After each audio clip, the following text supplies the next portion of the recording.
నిన్నటి రోజు ఆ సౌరాష్ట్రములో వెలసినటువంటి సోమనాథుడి గురించి మనం కొన్ని విషయాలను విజ్ఞాపన చేసుకుని ఉన్నాం. శ్రీశైలే మల్లికార్జునం జ్యోతిర్లింగములన్నింటిని గురించి ఒక్కసారి శివమహాపురాణాంతర్గతముగా ప్రస్తావన చేయబడిన విషయమే కనుక ఒక్కసారి దాన్ని పరిశీలన చెయ్యాలి అని అనుకున్నాం. శ్రీశైలం సాక్షాత్తుగా మన ఆంధ్రదేశంలోనే కర్నూలు జిల్లాలో వెలిసి ఉన్నటువంటి స్వయంభూలింగమూర్తి ఉన్నటువంటి క్షేత్రం. పైగా విశేషించి అష్టాదశ శక్తిపీఠాల్లో శ్రీశైలంలో ఉన్నటువంటి భ్రమరాంబిక అమ్మవారు ఆ తల్లి శక్తిపీఠం. అంత గొప్ప క్షేత్రం. శ్రీశైల క్షేత్రం గురించి శంకర భగవత్పాదులు చాలా గొప్ప ప్రస్తావన చేశారు. నేను ఎందుకు ఈ మాట అంటున్నానంటే, శంకరాచార్యులు వారు సాధారణంగా క్షేత్రాల గురించి స్తోత్రాలలో అంతగా స్పృశించినట్లు మనకు కనపడదు.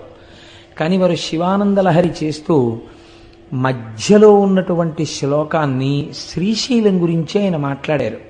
సంధ్యారంభ విజృంభితం శృతిశిరస్థానాంతరాధిష్ఠితం అంటూ. సంధ్య అన్న మాటకు అసలు అర్థం ఏమిటండి? సంధ్య అంటే రెండిటికి మధ్యలో ఉన్నది సంధ్య. చీకటి వెళ్ళిపోయి వెలుతురు వస్తోందనుకోండి, దాన్ని ప్రాతఃసంధ్య అని పిలుస్తాం. అంటే ఉదయవేళలో ఏర్పడినటువంటి సంధ్య. అలాగే సాయంకాలం వేళ వెలుతురు వెళ్ళిపోయి చీకటి వస్తోందనుకోండి, సాయం సంధ్య అని పిలుస్తాం.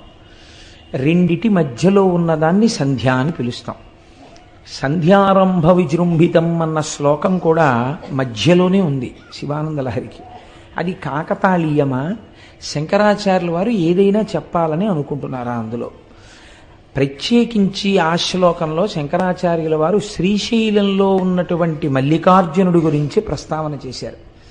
ఎందుచేత అంటే, సంధ్యారంభ విజృంభితం శృతిశిరస్థానాంతరాధిష్ఠితం సప్రేమ భ్రమరాభిరామమసకృత్సత్వాసనాశోభితం అంటూ భ్రమరాంబిక అమ్మవారి యొక్క నామాన్ని అందులో ఉటంకించారు.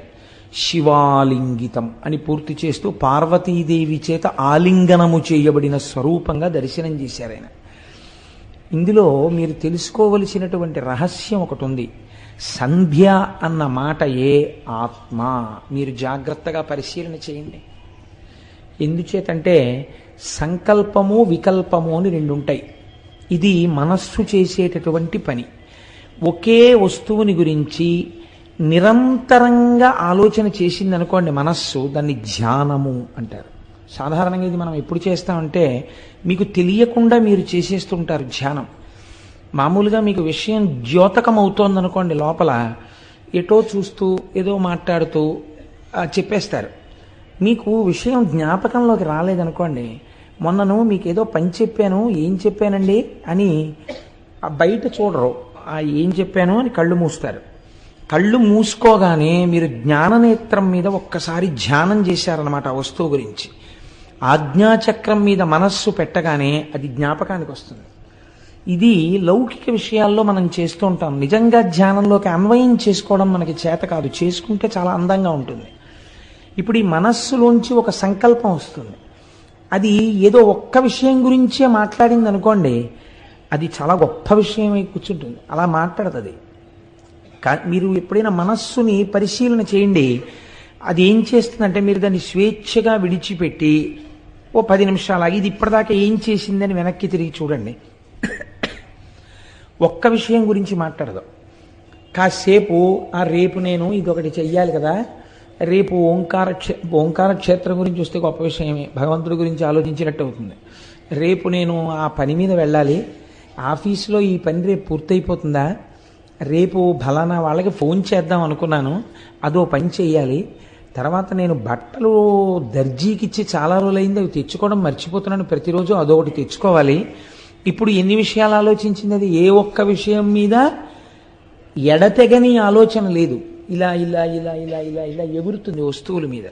అది దానికి ఉన్నటువంటి స్వభావం మనస్సుకి. ఇటువంటి మనస్సు ఒక ఆలోచన చేసి ఆ ఆలోచనను వదిలిపెట్టి ఇంకో ఆలోచన వైపుకి వెళ్ళాలి. చాలా జాగ్రత్తగా ఆలోచించండి. ఈ రెండు ఆలోచనల మధ్యలో ఏముంది? ఆత్మ ఉంది, మనస్సు లేదు. మళ్ళీ అది ఎక్కడి నుంచి పుట్టాలి? ఇంకో సంకల్పం. ఆత్మచేత ప్రకాశిస్తున్న మనస్సులోంచి ఇంకో సంకల్పం పుట్టాలి. రెండు సంకల్పాల మధ్యలో ఉన్నదేదో అది సంధ్య. ఆ సంధ్య ఆత్మస్వరూపం. ఆ ఆత్మస్వరూపం జ్యోతిర్లింగమైన మల్లికార్జునుడు. కాబట్టి శివానందలహరిలో మధ్య శ్లోకం సంధ్యారంభ విజృంభితం. అది శంకరాచార్యుల వారి ప్రజ్ఞ. ఎంత గొప్పగా వారు అన్వయం చేశారో చూడండి. ఇటువంటి శ్రీశైల క్షేత్రం మన ఆంధ్రదేశంలో ఉండడం మన అదృష్టం నిజానికి. ఆ ఉన్నటువంటి క్షేత్రము పరమేశ్వరుడు వెలిసినటువంటి కొండ పేరు శ్రీగిరి. మనం ఎవరినైనా గౌరవవాచకంతో పిలవాలి అనుకున్నప్పుడు శ్రీకారం చుడతాం పక్కన. శ్రీ దొరగారు, శ్రీ ఏదో ఇంకొకరు అని శ్రీకారం చుట్టి పిలుస్తాం. ఆ శ్రీకారం వేశామంటే వారిని గౌరవించి పిలిచాము అని. ఈ శైలమునకు ముందేమనుంది? శ్రీశైలము. దాని పేరు శ్రీగిరి. మిగిలిన కొండలు బోలెడన్ని ఉన్నాయి. ఏ కొండకైనా ఇలా ఉందా పేరు? ఉంది. దేనికి ఉంది? తిరుమల. తిరుమల కూడా శ్రీశైలమే. అందుకే వరాహ పురాణంలో శ్రీశైలే పూరయిష్యామి కించిత్ కాలాదనంతరం అన్నారు వెంకటేశ్వరుడు.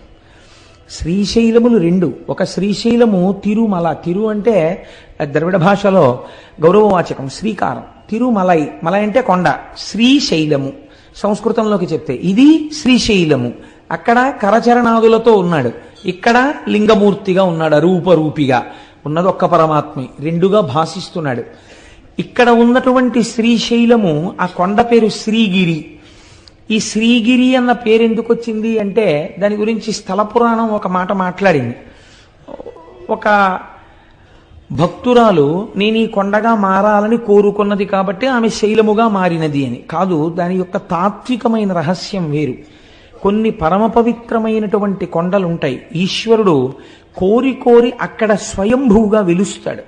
అలా వెలియాలంటే అది ప్రాకృతముగా ఉన్నటువంటి కొండ కాదు, దాని యందు ఏదో శక్తి ఉండాలి. మీరు చూడండి, మనకి ఒక మాట మాట్లాడుతుంటారు, శిలాభోగం స్థలాభోగం అంటారు. శిలాభోగం అంటే ప్రపంచంలో ఎన్నో శిలలు ఉంటాయి. ఏదో ఒక శిలని పట్టుకొచ్చి ఒక ఆయన చెక్కుతాడు, ఓ గుళ్ళో పెడతాడు. దానికి ఎన్ని అభిషేకాలో ఎన్ని పూజలో అది మూర్తి అయిపోయింది, శిలాభోగం. అంతకన్నా గొప్ప మూర్తిని చెక్కి ఇంకో గుళ్ళో పెడతారు, ఆ గుళ్ళోకి వెళ్ళేవాడు ఉండడం. శిలాభోగం అంటే దానికి లేదా అదృష్టం రారు ఇక్కడికి భక్తులు అంటారు. స్థలాభోగం, మీరు కొన్ని కొన్ని స్థలాలు చూడండి, మహాత్ములు అడుగుపెట్టిన వేళా విశేషం ఏమిటో తెలియదు కానీ నేను విశాఖపట్నంలో చూశాను అలాంటి ఇల్లు. ఒక ఇల్లు ఉండేది, అంటే మా బంధువులే ఉండేవారు అందులో, అందుకని నాకు తెలుసు. చీకటి గుహ ఎలా ఉంటుందో గదులు అలా ఉండేవి ఆ ఇంట్లో. అంత చీకటి, అంత అలా ఉండేవి ఆ గదులన్నీ కూడాను. కానీ ఆ ఇంట మంగళతోరణం కట్టి మళ్ళీ మంగళతోరణం ఎండిపోయింది తీయడానికి టైం ఉండేది కాదు, మళ్ళీ తోరణం కట్టించేవారు. ఎప్పుడూ శుభమే. ఆ ఇంట్లో ఎంత చిత్రం అంటే ఏదైనా శుభకార్యం జరగట్లేదంటే ఆ ఇంటికి వెళ్ళి ఓ 4 రోజులు ఉంటే శుభకార్యం అయిపోయేది. స్థలాభోగం, మీరు ఏమని చెప్పగలరు దానికి? స్థలాభోగం అనాలంతే. అంటే ఆ ఇంటికి ఏదో మహత్తరమైనటువంటి ఓ పెంకో ఏదో వచ్చేసింది అనమాట. ఆ స్థలం అటువంటిది. మనకి తెలియదండి ఒక్కొక్కసారి ఆ స్థలం అంత శక్తివంతమైందని మనం కనిపెట్టలేము, పెద్దలైతే కనిపెడతారు. శంకరాచార్యుల వారు పాదచారి అయి నడుస్తున్నప్పుడు ఒకానొక చోట వారు ఎండ నుంచి సేద తీరడం కోసమని కూర్చున్నారు. మంచి రోహిణీ కార్తె. అటువంటి సమయంలో ఒక కప్ప నీటిలోకి దూకలేకపోయింది, ఆ ఎండకి శోషించిపోయింది. పక్కన పుట్టలో ఒక పెద్ద నాగుపాం ఉంది. ఆ నాగుపాం పాకుతూ వచ్చి కప్పని మింగుతుందని శంకరాచార్యుల వారు చూస్తున్నారు. అది పడగ పట్టి ఆ పడగ నీటిలో కప్పకి విశ్రాంతినిచ్చింది. విశ్రాంతి తీసుకున్న కప్ప నీటిలోకి దూకింది. వెంటనే శంకరాచార్యుల వారు అంతర్ముఖులై చూశారు. ఒక నాగుపాం కప్పకి ఎందుకు పడగ పట్టింది, కాబట్టి స్థలానికి ఏదో ప్రాముఖ్యత ఉండాలి అని. అప్పుడు వారు లోపల అంతర్ముఖులై చూస్తే అది ఋష్యశృంగ మహర్షి తపస్సు చేసిన ప్రదేశం. అందుకే అక్కడ జీవులకు ఒకదాని పట్ల ఒకదానికి శత్రుభావన లేకుండా చెనకకుండా అంత సంతోషంగా కలసిమెలసి ఉంటున్నాయి. ఇంత పరమ పవిత్రమైన భూమి కనుక ఇక్కడే నేను మొట్టమొదటి పీఠాన్ని పెడతానన్నారు. అదే ఇవాళ మనం ఆరాధన చేసేటటువంటి శృంగగిరి పీఠం కర్ణాటకలో. కాబట్టి స్థలాభోగము ఉన్నదా లేదా? ఉన్నది. శ్రీగిరి అన్నప్పుడు అందులో శ్రీ శకార రకార ఈకారములు ఉన్నాయి. షకార రకార ఈకారములుంటే శ్రీమాత అని ప్రారంభమైంది లలితా సహస్రనామం. ఆ మూడక్షరాలు బ్రహ్మశక్తి, విష్ణుశక్తి, రుద్రశక్తి, ఈ మూడు శక్తుల్ని తెలియచేస్తాయి. ఈ మూడు శక్తులు ఉన్నటువంటి కొండ, ఈ మూడు శక్తులు మమేకమైన శక్తి రూపిణి భ్రమరాంబిక, అందుకని శక్తిపీఠం. ఇప్పుడు ఆ కొండ మీద అడుగు పెట్టిన వాడికి సరస్వతీ కటాక్షం కావాలా, లక్ష్మీ కటాక్షం కావాలా, జ్ఞానం కావాలా? నువ్వు అడగక్కర్లేదు, నోరు తెరిచి నీకేది కావాలో అది ఆ కొండలోంచి ప్రసరిస్తుంది. అంత శక్తివంతమైన స్థలం అది, అంత శక్తివంతమైన కొండ ఆ కొండ. అందుకే శంకరాచార్యులు వారు యోగరత్నావళి స్తవంలో ఓ మాట అంటారు, శ్రీశైల శృంగే వివిధ ప్రసంగే శేషాద్రి శృంగే సదా వసంతం తమర్జునం మల్లిక పూర్వమేనం శ్రీశైల శృంగ కుహరేషు కదోపలప్స్యే గాత్రం యదామలతాహ పరివేశయంతి కర్ణే యదాహ విరచయంతి ఖగాశ్చ నీడాస్ అంటూ సిద్ధిం తథావిధ మనోవిలయం సమాధౌ అన్నారు. శ్రీశైలంలో తొందరగా మనస్సు లయమైపోతుంది అంటారు. అక్కడికి వెళ్ళి జపం చేసుకుందాం అనుకున్న వాళ్ళకి, అక్కడికి వెళ్ళి కూర్చుని మాకు ఒక ఆఫీసర్ గారు ఉండేవారు, ఇప్పుడు నాకు పుష్పమాల వేశారే, ఆ వారు చేసిన ర్యాంక్కి సమానమైన ర్యాంకు, ఆ డిప్యూటీ మేనేజర్ క్వాలిటీ కంట్రోల్ అని మా ఆఫీసులో ఒక పరమ గౌరవనీయమైన పదవి, ఒక జిల్లా స్థాయి అధికారి. ఆయన పేరు అరుణ జటేశ్వరుడు, చాలా గొప్ప పేరు, ఎక్కడ ఉండదు అసలు. ఆయనే అరుణ జడాయ్ అని పిలుస్తుండేవారు. ఆయన పరమభక్తుడైన ఆయన శ్రీశైల క్షేత్రానికి వెళ్ళి భ్రమరాంబ అమ్మవారి దేవాలయపు గోడల దగ్గర కూర్చుని రుద్రాన్ని పారాయణ చేసి వస్తుండేవారు. అందుకే మహానుభావుడు ఒక పువ్వులా పనిచేసి ఒక పువ్వులా వెళ్ళిపోయారు ఆయన. మొన్ననే నాకు ఫోన్ చేశారు, ఈ మాట ఎప్పుడైనా వీలైతే ఒకసారి సభకి పిలిపిస్తాను వారిని, ఒకసారి రండి చెన్నై నుంచి అని. నేను ఎందుకు ప్రస్తావన చేశానంటే అక్కడ తొందరగా మనస్సు లయం అవుతుంది. సిద్ధిం తథావిధ మనోవిలయం సమాధౌ గాత్రం యదాహమలతాహ పరివేశయంతి అంటారు శంకరాచార్యుల వారు. మీ మనస్సు లయమైపోతే మీకు బాహ్య ప్రపంచంతో సంబంధం ఉండదు. మీకు బాహ్య ప్రపంచంతో సంబంధం లేదు అని ముందు ఎవరు నమ్మాలి? తీగలు నమ్ముతాయి. తీగలు నేను వెళ్ళిలా కూర్చున్నా నన్ను చుట్టుకో, వీళ్ళు లేచి వెళ్ళిపోతాడని చుట్టుకోదు. కానీ ఒక కర్రపుల్ల ఇలా ఉందనుకోండి, తీగొచ్చి చుట్టుకుంటుంది. అలాగే శ్రీశైలమునందు తొందరగా సమాధిలోకి వెళ్ళిపోతారు కాబట్టి అక్కడ తీగలు అల్లుకుని ఉంటాయిట. ఎన్ని ఓషధులకో ఆలవాలము శ్రీశైల పర్వతం. అసలు అన్నింటికన్నా ఆశ్చర్యం అండి, శ్రీశైలానికి దగ్గరలో ఒక క్షేత్రం ఉంది, అక్కడ అమ్మవారు ఉన్నారు, సిద్ధేశ్వరం అనుకుంటాను నాకు జ్ఞాపకం ఉన్నంత వరకు. మీరు అమ్మవారికి బొట్టు పెట్టచ్చు. అక్కడ మీరు అమ్మవారికి కుంకుమ బొట్టు పెడితే శిలామూర్తిగా ఉండదు, నుదురు మెత్తగా తగులుతుంది, వేలు పెట్టినప్పుడు మీ ఒళ్ళు పులకరిస్తుంది. శ్రీశైలం ఎన్ని రకాల ఉపాసనలకో ఆలవాలము, అంత గొప్ప క్షేత్రం శ్రీశైలం. అటువంటి శ్రీశైలంలో ఆ శ్రీశైల పర్వతం మీద పరమశివుడు స్వయంభూమూర్తిగా వెలిశాడు. మీరు చూడండి, ఎందుకు వెలియాలి?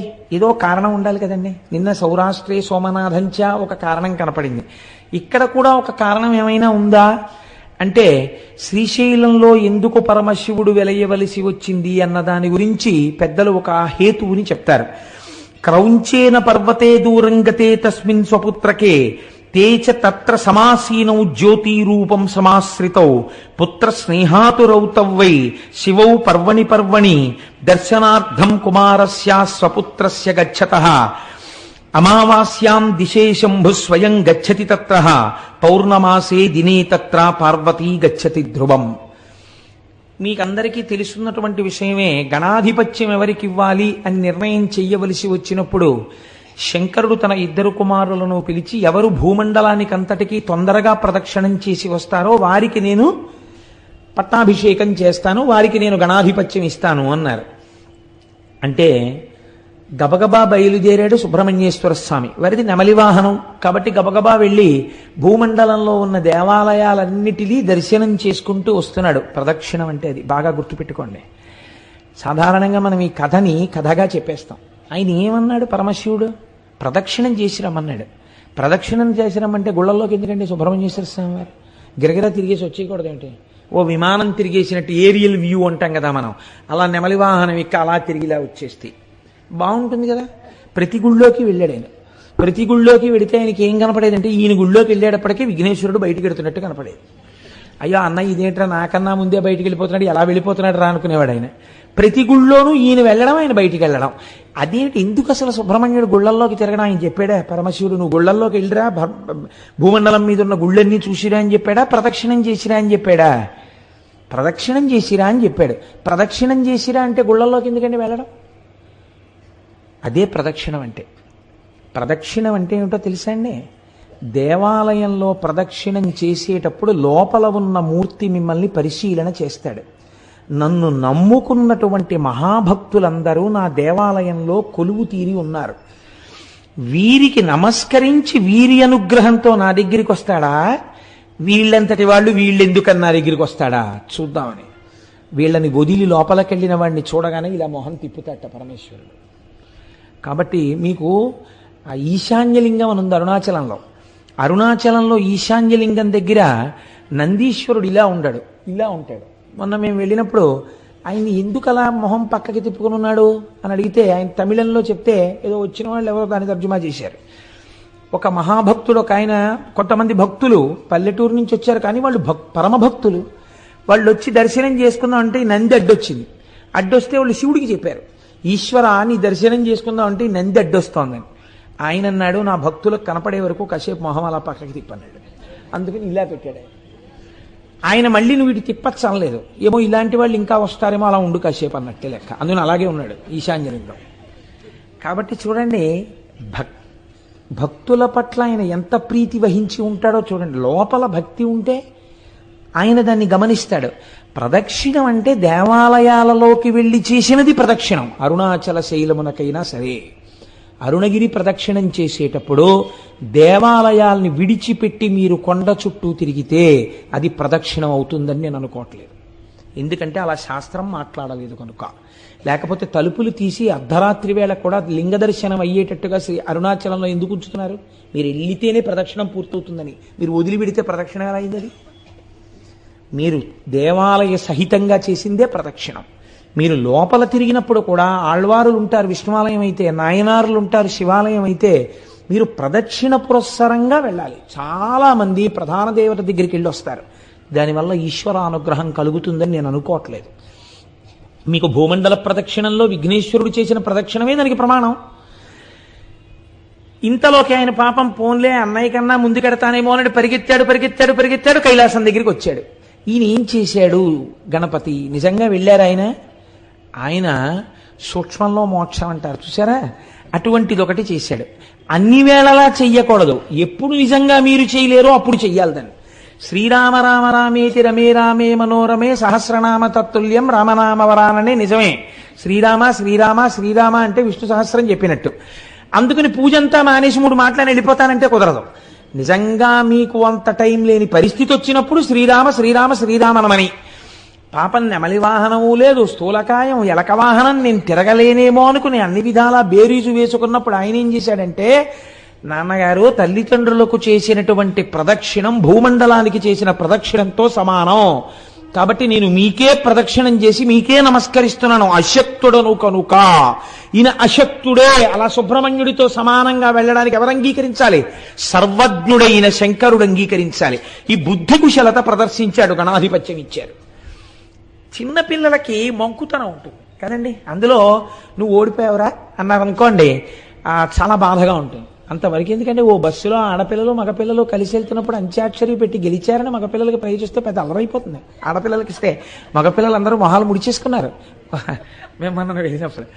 అదో ముచ్చట అనుకోండి. ఎందుచేత అంటే ఓడిపోయావు అనేటప్పటికీ అది జీర్ణం కాదు, ఆ మాట వాళ్ళు అంగీకరించలేరు.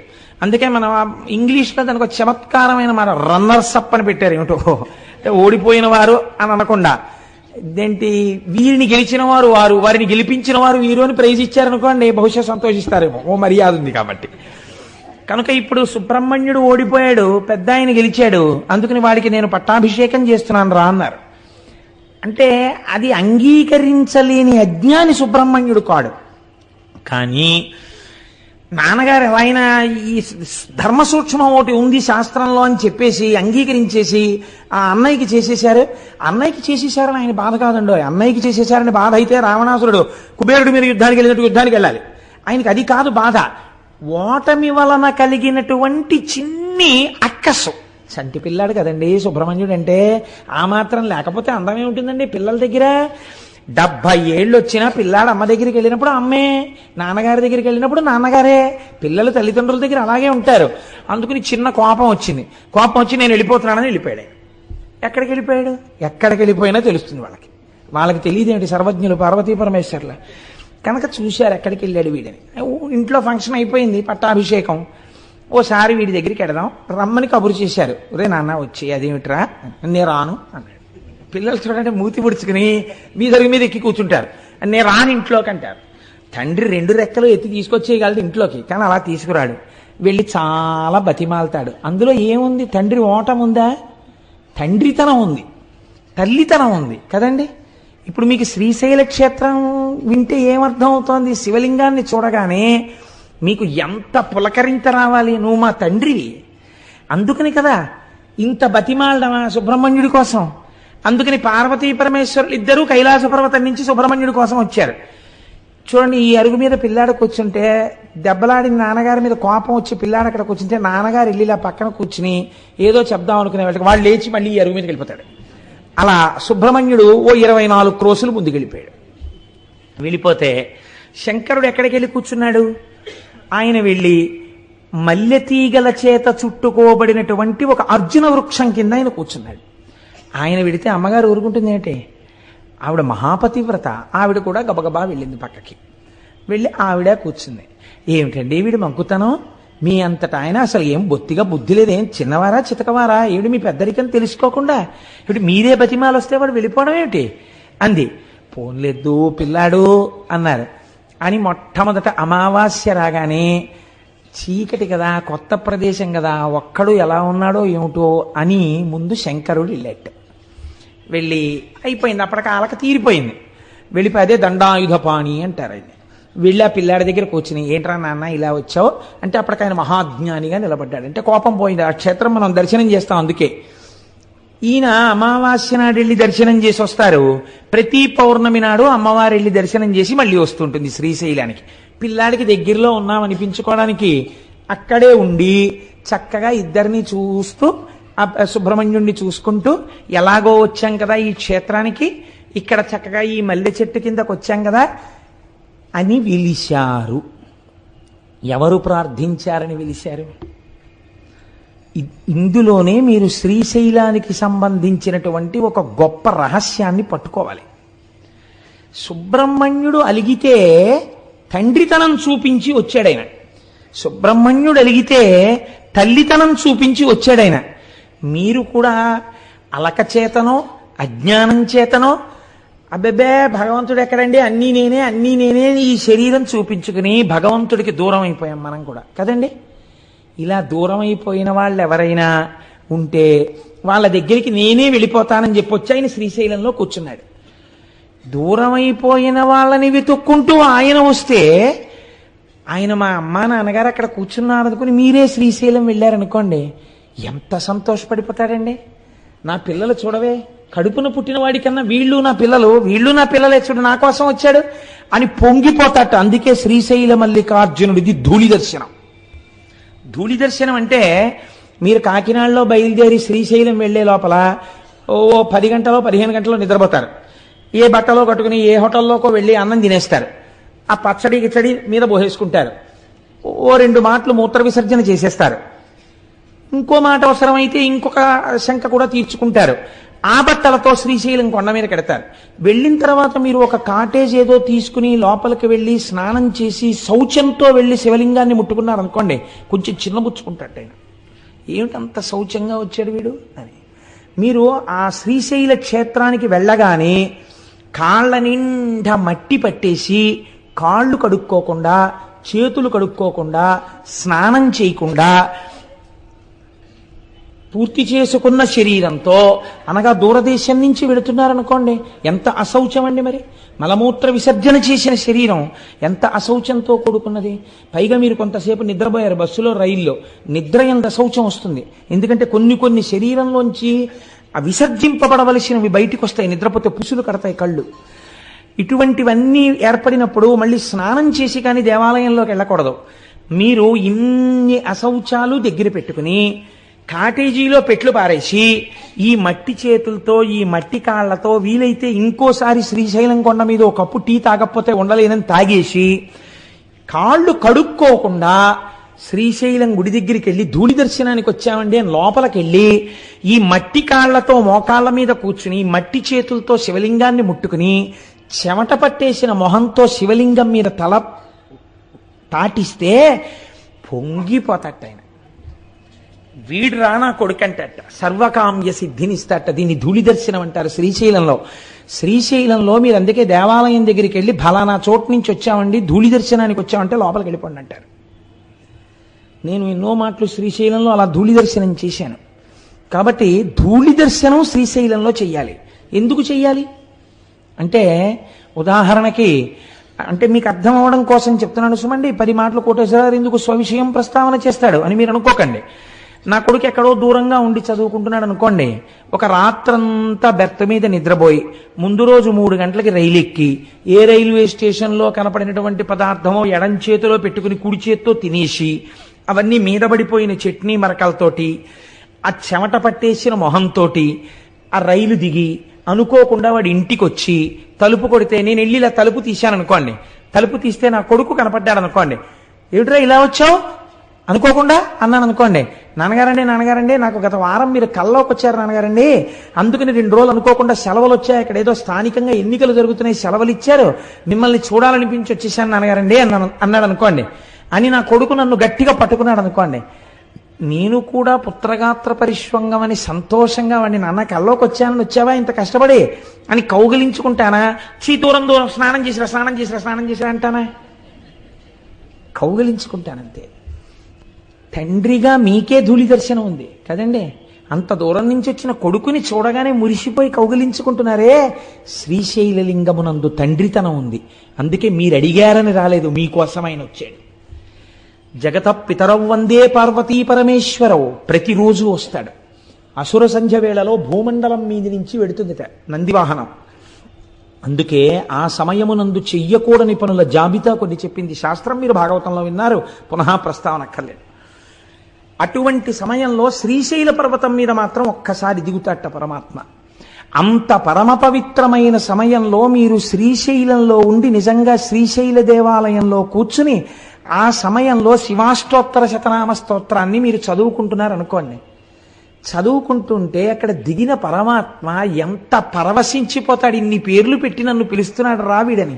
గుళ్ళో అక్కర్లేదు, మీరు ఏ కాటేజ్లో కూర్చుని చదివినా సరే మీ జన్మ చరితార్థమైపోయినట్టే.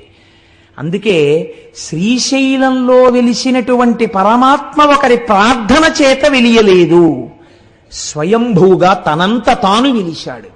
ఎందుకు వెలిశాడు? మీకు నాకు తల్లిగా తండ్రిగా వెలిశాడు ఆయన. అందుచేతనే అక్కడ ధూళి దర్శనం ఇచ్చాడు. అందరికన్నా చేతకాని వారెవరో వారి చేత పూజలు అందుకుంటాడు. తెలుసా అండి?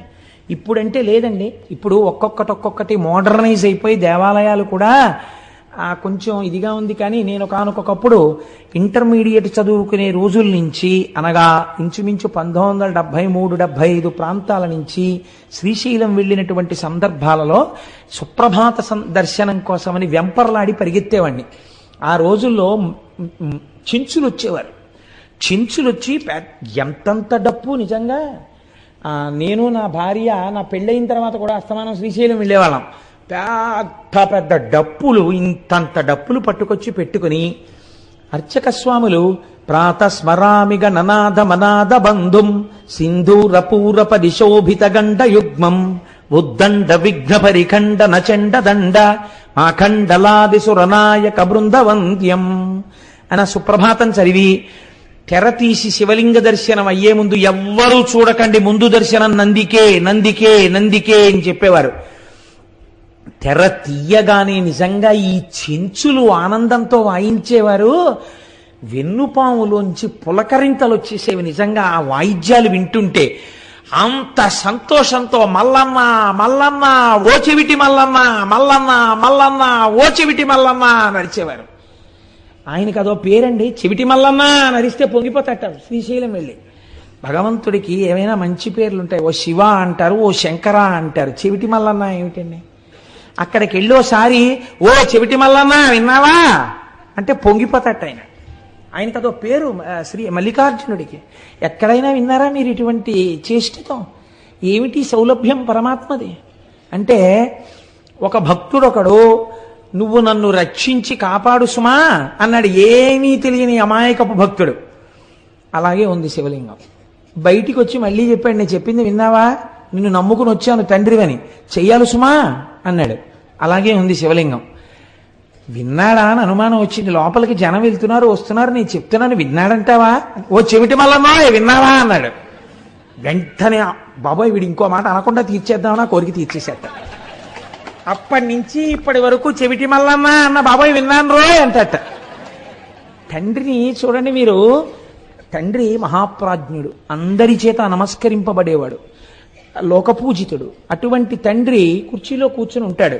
ఆయనతో మాట్లాడడానికి పెద్దలైన వారు వచ్చి గదిలో కూర్చుని ఉంటారు. వాళ్ళతో మాట్లాడుతుంటాడు. ఓ 3 ఏళ్ల మనవడు, వాడికి ఏం తెలియదు, వచ్చి తాతగారండి తాతగారండి అంటే, లేకపోతే కొడుకు అనుకోండి పోని, నాన్నగారండి నాన్నగారండి నాన్నగారండి అని పిలుస్తాడు. ఉండు ఉండు మాట్లాడుతున్నాను కదా కాసేపు అలా ఉండు అంటాడు తండ్రి. వాడు చూసి తండ్రి అంతకీ వింటలేదని ఆ కుర్చీ మించి మెల్లిగా ఏదో కొండెక్కేసినట్టుగా పొడుగాటి కాలు మించి తొడ మీదకి ఎక్కేసి ఇలా కంఠం పట్టుకు నిలబడితే పడిపోతామని తండ్రి ఇలా వాడి నడుం చుట్టూ చెయ్యేసి పట్టుకుంటే ఆయన చెవులో పెట్టి వేలు, నాన్నగారండి నాన్నగారండి అని ఆయన మొహం పెట్టుకుని ఇలా అడ్డొచ్చేసి, నాన్నగారండి నాన్నగారండి ఉండు నాన్న మాట్లాడుతున్నానా అంటాడు తండ్రి. అంటుంటే ఆఖరికి నాన్నగారండి అని ఇలా కొడతారు. బా ఏమిట్రా అంటాడు తండ్రి. అంతేగాని పోలీస్ స్టేషన్లో కేసు ఎట్టేస్తాడు ఏంటి? ఏమిటి అంటే, నీకు చెప్పింది వినరే అంటాడు వాడు. సరే చెప్పు ఏమిటి? ఇంతమందిలో వాడు అంటాడు, ఇందాక నుంచి చెప్పాను మీరు వింటే కదా చూడా అంటే, పోన్లేరా చెవుడే చెప్పు ఏమిటి అంటే, మీరు నాకు జామకాయ తెస్తానన్నారు సాయంకాలం, తెస్తానులే తప్పకుండా తీసుకొస్తాను, దిగు వెళ్ళు మీ అమ్మ దగ్గరికి అంటే. అంతేగాని తండ్రి కోపగించేసుకున్నాడా, పోలీస్ స్టేషన్లో కేసు ఎట్టాడా, లేకపోతే తిరిగి కొట్టేశాడా? తండ్రితనం శ్రీశైలంలో కూడా అంతగా ఉంటుంది. సామాన్యమైన తండ్రికే అంత ప్రేమ ఉంటే మా స్వామి శ్రీశైల మల్లికార్జునుడికి ఎంత ప్రేమ ఉంటుందండి. తెలుసున్నవాడు అలా పిలవకూడదు. నా స్వామి పలకగలడని తెలిసి కూడా వెళ్ళి చెవిటి మల్లన్నోయ్ అనకూడదు. కొడుకు పెద్దవాడయ్యాడు, 25 ఏళ్లవాడు అయ్యాడు. నాన్నగారు పెద్దలతో మాట్లాడుతున్నారు, వాళ్ళు మాట్లాడి వెళ్ళిపోయిన తర్వాత నాన్నగారికి చెప్దాం అనుకోవాలి. అంతేగాని 25 ఏళ్ళు ఒంటికొచ్చి కూడా 2 ఏళ్లప్పుడు నువ్వు నన్ను చెవుడా అన్నావురా అన్నాడని 25 ఏళ్ళు వచ్చినా 10 మందిలోకి వచ్చి మీకు చెవుడా అంటాడా? వాడు నా కోసం వచ్చినవాడు, ఎంత నా మీద ప్రేమ ఉన్నవాడు. కాబట్టి అలా వచ్చిన వాడిని గురించి ప్రత్యేకం రాయండి ఖాతాలో. శ్రీశైలం వచ్చాడంటే నేను ఒకటి ప్రార్థనను అనుసరించి రాలేదు, తండ్రిగా వచ్చి కూర్చున్నాను. నేను తండ్రినని నా కోసం వాడంత శ్రమపడి డబ్బు ఖర్చు పెట్టుకుని వచ్చాడు, మరి ప్రత్యేకం రాయొద్దు వాడి పేరు? గబుక్కుని చిత్రగుప్తుడి కంప్యూటర్లో ఏమైనా పొరపాట్లు పడిపోతాయేమో, నాన్న నువ్వే అక్కడ కూర్చో జాగ్రత్తగా రాయ్, వ్యాసుడు చెప్పేస్తుంటే నీ దంతాన్ని విరగ్గొట్టి ఏకదంతం శూర్పకర్ణం అని పేరు పెట్టుకుని అంత పెద్ద భారతాన్ని ఒక్క తప్పు లేకుండా రాశావు కదా, చక్కగా అక్కడ కూర్చుని శ్రీశైలం వచ్చిన వాళ్ళ పేర్లన్నీ చెప్తారు, గోత్రం పేరు చక్కగా రాయినాన్న అని చెప్పింది అమ్మవారు. అమ్మవారు ఏం చెప్తే చేస్తారు. ఆ కొడుకులిద్దరూ మంచి కొడుకులు, విన్నారు కదా మన మూక పంచశతిలో. అదే మూకశంకరులు అడిగారు, నీకు ఎవరి మీద కావాలమ్మా నీ కారుణ్యం? కొడుకులిద్దరూ వృద్ధిలోకి వచ్చేశారు, భర్త మహానుభావుడు లోక పూజితుడు, ఇంకా కారుణ్యం నీ బిడ్డలకక్కల్లా నీ భర్తకక్కల్లా, ఇంకెవరికి మా మీద ఉలకబోసాయన్నారు. అలా అమ్మవారు ఎంత కారుణ్యమూర్తి అక్కడ పెట్టింది ఆయన్ని. నువ్వు రాయిరా అబ్బాయి అయింది. అందుకే మనం రవి సుధాకరవన్నిలోచన రత్నకుండల భూషిణి ప్రవిలమంబుగమమ్ము నేలిన భక్త జన చింతామణి అని ఆ భ్రమరాంబికాష్టకం చేస్తూ ఓ మాట చెప్తాం. సాక్షి గణపతి కన్న తల్లి విసద్గుణావతి శాంభవి మోక్షమొసగెడు కనక దుర్గవు మూల కారణ శక్తివి అని అమ్మ భ్రమరాంబ అని అమ్మవారిని స్తోత్రం చేస్తాం. సాక్షి గణపతిని పెట్టింది అమ్మవారు. అందుకే శ్రీశైలం వెడితే తప్పకుండా సాక్షి గణపతి దగ్గర ఆగాలి. లోపలికెళ్ళి పైకి చెప్పుకోవాలి, ఆత్రేయస గోత్రం కోటేశ్వర శర్మ అని చెప్పాలి. ఆయన టకటకగా రాసేసుకుంటాడు, స్వామి కృతజ్ఞుడను అని బయటికి రావాలి. ఒకవేళ రేపు పొద్దున్న ఉత్తరోత్తర ఏమైనా పొరపాటు పడిపోయినా చీనూరుమై నువ్వు ఎప్పుడు వెళ్ళావు అంటే ఈయనకి అభాలను చెప్తాడు, లేదు వాడు వచ్చాడు అని చెప్తారు. పొంగిపోతారు అమ్మవారు అయ్యవారు, అయ్య బాబోయ్ శ్రీశైలం ప్రత్యేకం తండ్రి కోసం అమెరికా నుంచి వచ్చిన వాడు లాంటి వాడు వీడు, అందుకని 10 మందికి చూపించుకోవలసిన వాడు, వీడి జోలికి మనం వెళ్ళకూడదని వదిలిపెట్టేస్తారు. శ్రీశైల క్షేత్రం అంటే అంత గొప్ప క్షేత్రం. అటువంటి క్షేత్రము అదైతే మీకు ఇప్పుడు శ్రీశైలం వెడితే ఏమిటి ఉండాలి? బాగా ఆలోచించండి. శ్రీశైలం వెడితే మీరు దేనితో వెళ్ళాలి? శ్రీశైలం నమ్మకంతో వెళ్ళాలి కదండి. నా కోసం మా తల్లిదండ్రులు వచ్చి విడిది చేసిన నెలవిది అని వెళ్ళాలి. మా అమ్మగారు నాన్నగారు ఉన్నారు లోపల, నేను కాళ్ళు కడుక్కోకపోయినా చేతులు కడుక్కోకపోయినా నేను ఇలా గుళ్ళోకి వెళ్ళేటప్పటికీ మా శివయ్య లేచి ఊరే నాన్న కాకినాడ నుంచి వచ్చావా అని గభాలను పట్టుకుంటాడు అని పొంగిపోయి వెళ్ళి నాన్నగారండి మీ కాళ్ళకి నమస్కారం అండి అని శివలింగాన్ని పట్టుకుని నమస్కారం చేసేస్తే పొంగిపోయి ఒక్కసారి ఆ తెల్లటి చేతులతో ఆ మణికంకణములతో ఉన్న చేతులతో మీ చేతులు ఆయన పట్టుకున్నట్టుగా భావన చేసి మీరు నమస్కరించి బయటికి రావాలి. దీనికి ఏది ప్రధానం? విశ్వాసం ప్రధానం. కాబట్టి స్వామి అన్నారు శిఖరేశ్వరము అని ఒకటి శ్రీశైలంలో పెట్టారు. ఇక్కడ వచ్చింది తమాషా అంతా. ఈ శిఖరేశ్వరంలో ఏం చేస్తారు అంటే నువ్వులు పట్టుకెళ్ళి నంది యొక్క విగ్రహం దగ్గర పోస్తారు. చరణంది అంటారు. పూర్వకాలంలో చరణంది అని ఒకటి ఉండేది శివాలయాల్లో. మామూలుగా స్థిరనంది అని ఒకటి ఉంటుంది, అది కదలదు. చరణంది అని ఒకటి ఉంటుంది, అది కదులుతుంది. ఆ నంది అది ఎందుకు కదులుతుందంటే పూర్వం ఎందుకు పెట్టేవారంటే చరణందిని, చిన్న నందిని ఒకవేళ పూర్వం ఇంత వైద్య సదుపాయం ఉన్నటువంటి రోజులు కావు, ఏ అర్ధరాత్రి వేళో అపరాత్రి వేళో, అందుకే శివాలయం విష్ణువాలయం ఈ 2 ఆలయాలు లేని ఊళ్ళు ఉండేవి కావు. ఈ 2 ఆలయాలు తప్పకుండా ఉండాలి ప్రతి ఊళ్ళో. దేని కొరకు అంటే ఎవరైనా గర్భిణి అయ్యున్నటువంటి స్త్రీకి అనుకోకుండా నొప్పులు వస్తే పట్నానికి తీసుకెళ్లడానికి అవకాశం లేకపోతే అంతరాలయం మూసేసి ఉన్నా కూడా పరిగెత్తుకుంటూ అర్చకుడి దగ్గరికి వెడితే ప్రధానమైన తలుపు తీసేవారు. తీస్తే ఈ చరణందిని తిప్పుతారు. ఎటువైపుకి ఈ బాధపడుతున్నటువంటి స్త్రీ ఉందో, గర్భిణీ స్త్రీ ఇల్లు ఎటుందో అటు ఈ నందిని తిప్పుతారు. ఈ చరణంది అటు తిరగగానే అటువైపు బాధపడుతూ ప్రసవం జరగకుండా బిడ్డ అడ్డుపడి 2 ప్రాణాలు పోతాయేమో అనుకున్న వాళ్ళకి కూడా ఎందరికో సుఖప్రసవాలు జరిగినటువంటి గడ్డ ఈ గడ్డ. ప్రత్యేకించి త్రిలింగ దేశం ఈ దేశం. అందుకే అనేక శివాలయాలలో చరణందులున్నాయి. శిఖరేశ్వరమునందు కూడా మనం ఈశ్వరుణ్ణి పొందలేకపడుతున్న బాధ నుంచి విముక్తం కావడానికి నువ్వులు వేసి తిప్పుతాం. తిప్పి శ్రీశైల శిఖరం చూడాలి. కానీ యథార్థమునకు ఆ శిఖరము నందిశృంగములలోంచి కనపడదు. మీరు ఇక్కడ భావన చేస్తూ కళ్ళు తెరిచి అక్కడ చూడాలి. ఈ కన్నులు తెరిచి నందిశృంగములలోంచి చూస్తుంటే జేగురు రంగులో ఉన్నటువంటి శ్రీశైల మల్లికార్జునుడి యొక్క ఆలయం మీద ఉన్నటువంటి గోపురం మీద ఉన్న త్రిశూలంతో కూడి మెట్లు మెట్లుగా ఉన్నటువంటి శిఖరం మీకు ఇక్కడ కనపడాలి. పైకి మీకు ఆ చెట్లు అవి ఉన్నట్టుగా ఉండాలి, కానీ కళ్ళల్లో మాత్రం అది కనపడాలి. ఇక్కడ చిత్రం ఇక్కడ కనపడుతూ పైన ఉన్న దాన్ని పక్కకి తీయగలగాలి. అలా ఎవడు తీశాడో వాడికి పునర్జన్మ న విద్యతి. ఇంకా వాడికి పునర్జన్మ లేదు, ఎందుకంటే వాడు అంత ధారణ చేసి ఉన్నాడు కనుక. అందుకే శిఖరేశ్వరం దగ్గర ఒక పరీక్ష పెట్టాడు పరమాత్మ. అమ్మవారు అడిగింది ఒకసారి, ఏమయ్యా పరమాత్మ అంటే అమ్మవారికి తెలియక అడగదండి ఈ విషయాలు, మనకి తెలియ చెప్పడం కోసం అడుగుతుంది. ఏమండి ఏమిటి, శిఖరేశ్వరం దగ్గరికి వచ్చి నందిని తిప్పి చరణందిని ఇలా చూస్తే శిఖరం కనబడితే ఇక పునర్జన్మ లేదా, మోక్షం ఇచ్చేస్తారా? ఎలా ఇచ్చేస్తారండి అలాగే? అలా కుదురుతుందా అని అడిగింది అమ్మవారు. అడిగితే శంకరుడు అన్నాడు కుదురుతుంది, కానీ శ్రీశైలం వచ్చిన వాళ్ళందరికీ అలా ఇవ్వం మోక్షం. ఎవరికి కుదురుతుందో నీకు చూపిస్తాను రా పార్వతి అన్నాడు. ఒక వృద్ధ బ్రాహ్మణ రూపాన్ని ఆయన స్వీకరించారు. ఒక వృద్ధ బ్రాహ్మణిగా పార్వతీదేవి వచ్చింది. ఇద్దరూ ఆ శిఖరేశ్వరం దగ్గరికి వచ్చారు. ఎందరో మెట్లు ఎక్కుతున్నారు, నంది శృంగములలోంచి చూస్తున్నారు, కిందకి దిగిపోతున్నారు. అక్కడే ఒక చిన్న ఊబిని సృష్టించారు. అందులో ఈ వృద్ధ బ్రాహ్మణుడు దిగిపోతున్నాడు. ఆ ఒడ్డున ఉన్నటువంటి వృద్ధ బ్రాహ్మణి అంది, మా ఆయన దిగబడిపోతున్నాడు, నా పసుపు కుంకాలు కాపాడబడాలి కదా, అందుకని ఒక్కసారి ఎవరైనా చెయ్యిచ్చి పైకి లాగండి, నేను వృద్ధురాలను, నా భర్తని పైకి లాగలేకపోతున్నాను అంటే గబగబా వచ్చి చెయ్యి ఇవ్వబోయారు. మీలో పాపం లేని వాళ్ళు పైకి లాగండి అనేటప్పటికీ నాకు పాపం లేకపోవడం ఏమిటి, ఎన్ని దిక్కుమాల పనులు చేశానని వెళ్ళిపోయాడు ప్రతివాడు. అటుగా ఒక వేశ్య కిందకి దిగుతోంది. ఈవిడ వేశ్య అని అందరూ అంటున్నారు. ఆవిడ దిగుతూ వచ్చి నేను లాగుతానమ్మా అని చేయి పట్టుకుంది. పట్టుకుంటే ఆవిడంది పార్వతీదేవి, ఏమమ్మా అందరూ మాకు పాపం ఉందని వెళ్ళిపోతుంటే నువ్వు ఒక్కదానివి వేశ్యవి అని వాళ్ళందరూ చెప్తున్నారు, వాళ్ళ పాపముల కన్నా నీ పాపము గట్టిది కదా, నువ్వు ఎలా లాగుతావు నా భర్తని అని అడిగింది. అయితే ఆవిడంది, శ్రీశైల శిఖరం దృష్ట్యా పునర్జన్మ నవిద్యతే. అమ్మా నేను ఇప్పుడు శ్రీశైల శిఖర దర్శనం చేశాను, శ్రీశైల శిఖర దర్శనం చేత మోక్షం రావాలంటే పాపము లేదు పుణ్యము లేదు, రెండూ సున్నా అయిపోతే కదా మోక్షం. ఇప్పుడు నా ఖాతాలో పాపం ఎక్కడుందమ్మా, పాపం లేదు పుణ్యం లేదు, అందుకుని లాగుతున్నానమ్మా, నేను అర్హురాలను అంది. విశ్వాసం నిజంగా ఉన్నది నీకు, ఈవిడికి మోక్షం ఇస్తున్నాను. చూసావా పార్వతి, నంది శృంగములలోంచి చూడడం కాదు, ఇక్కడ ఉన్నది నా తల్లి, ఇక్కడ ఉన్నది నా తండ్రి, వాళ్ళ మాట సత్యం అని నమ్మినవాడెవడున్నాడో వాడికి మోక్షం. కాబట్టి శ్రీశైల క్షేత్రంలో అడుగు పెట్టిన వాడికి ఉండవలసినది మనం మన తల్లిదండ్రుల దగ్గర ఉన్నామన్నటువంటి భావన ఉండాలి.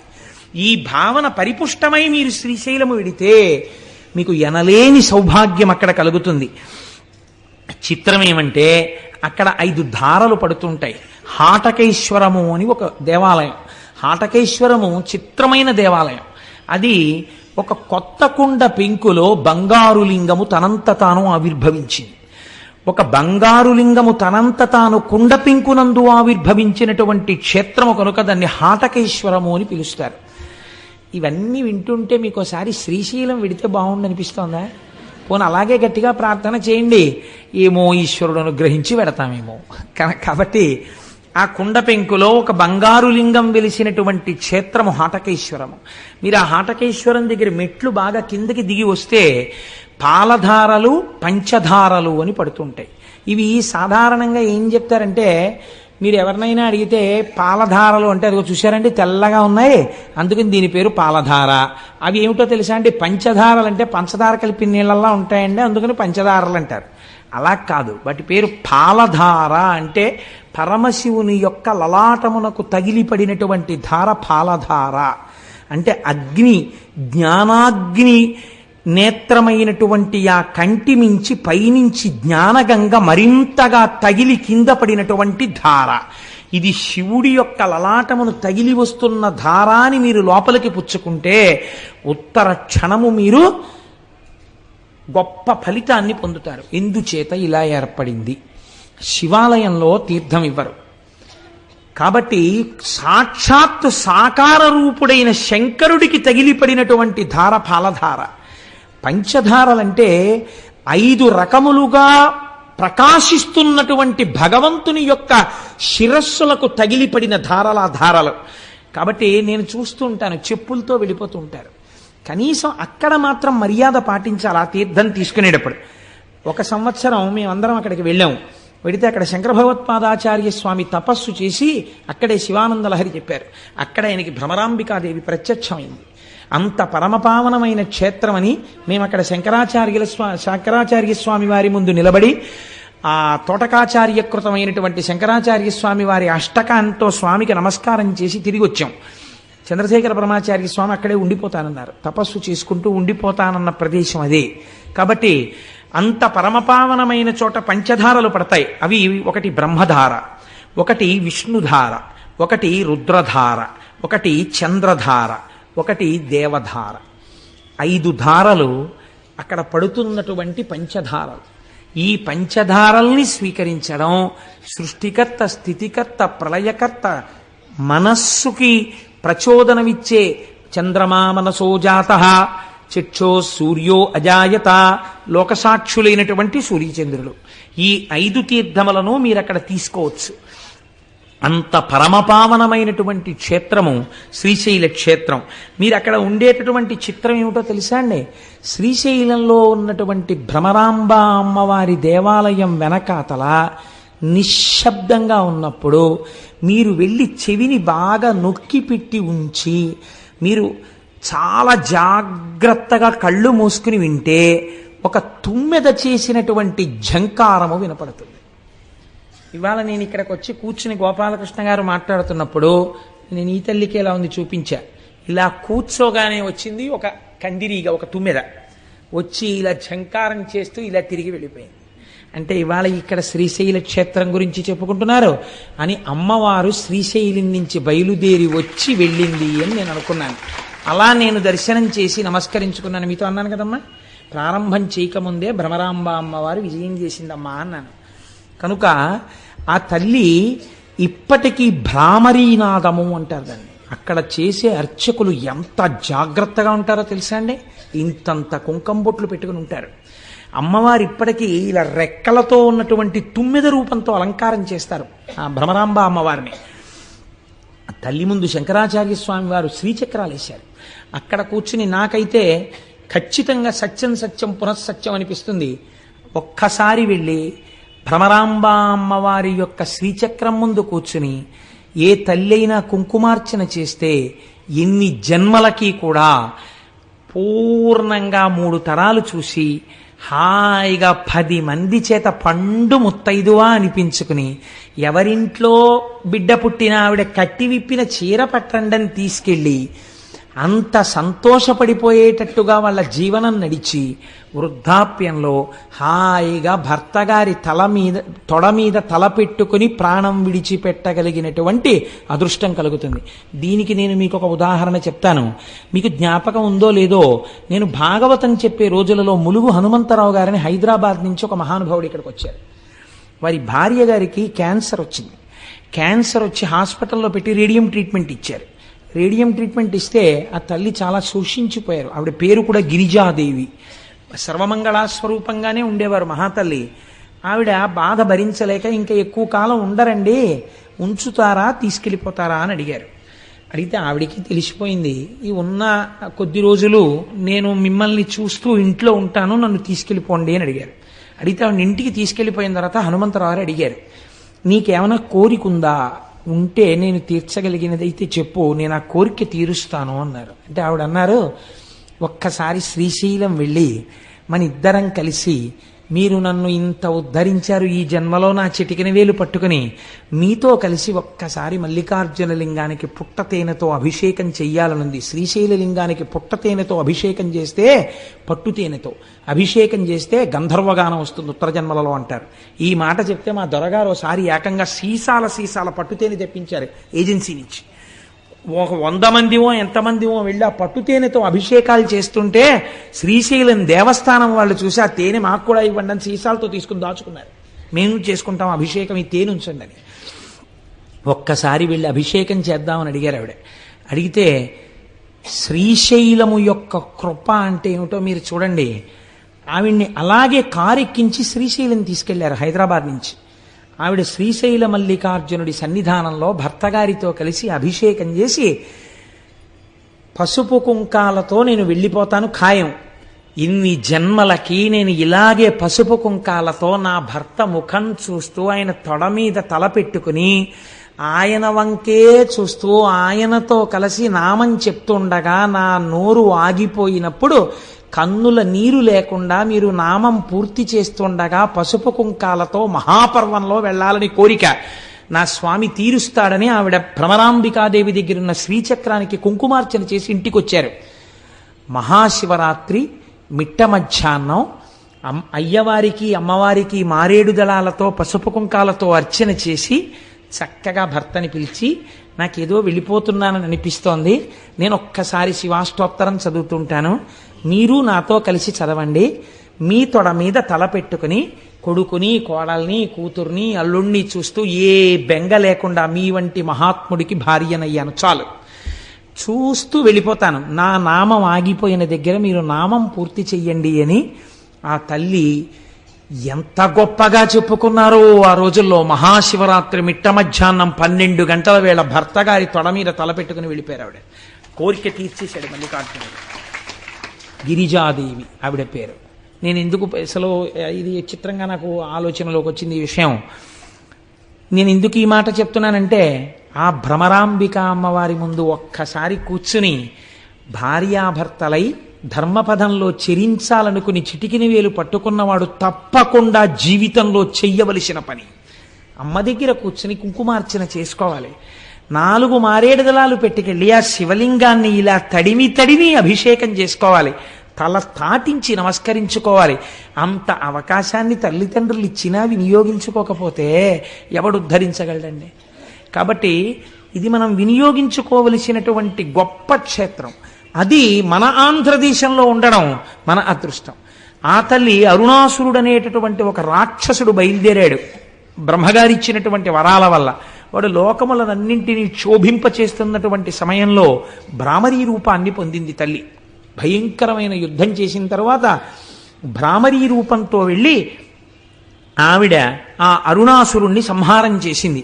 ఇప్పటికీ కూడా శాస్త్రంలో ఏం చెప్తారంటే శ్రీశైల మల్లికార్జునుడు మల్లెపువ్వైతే అమ్మవారు సారగ్రాహి.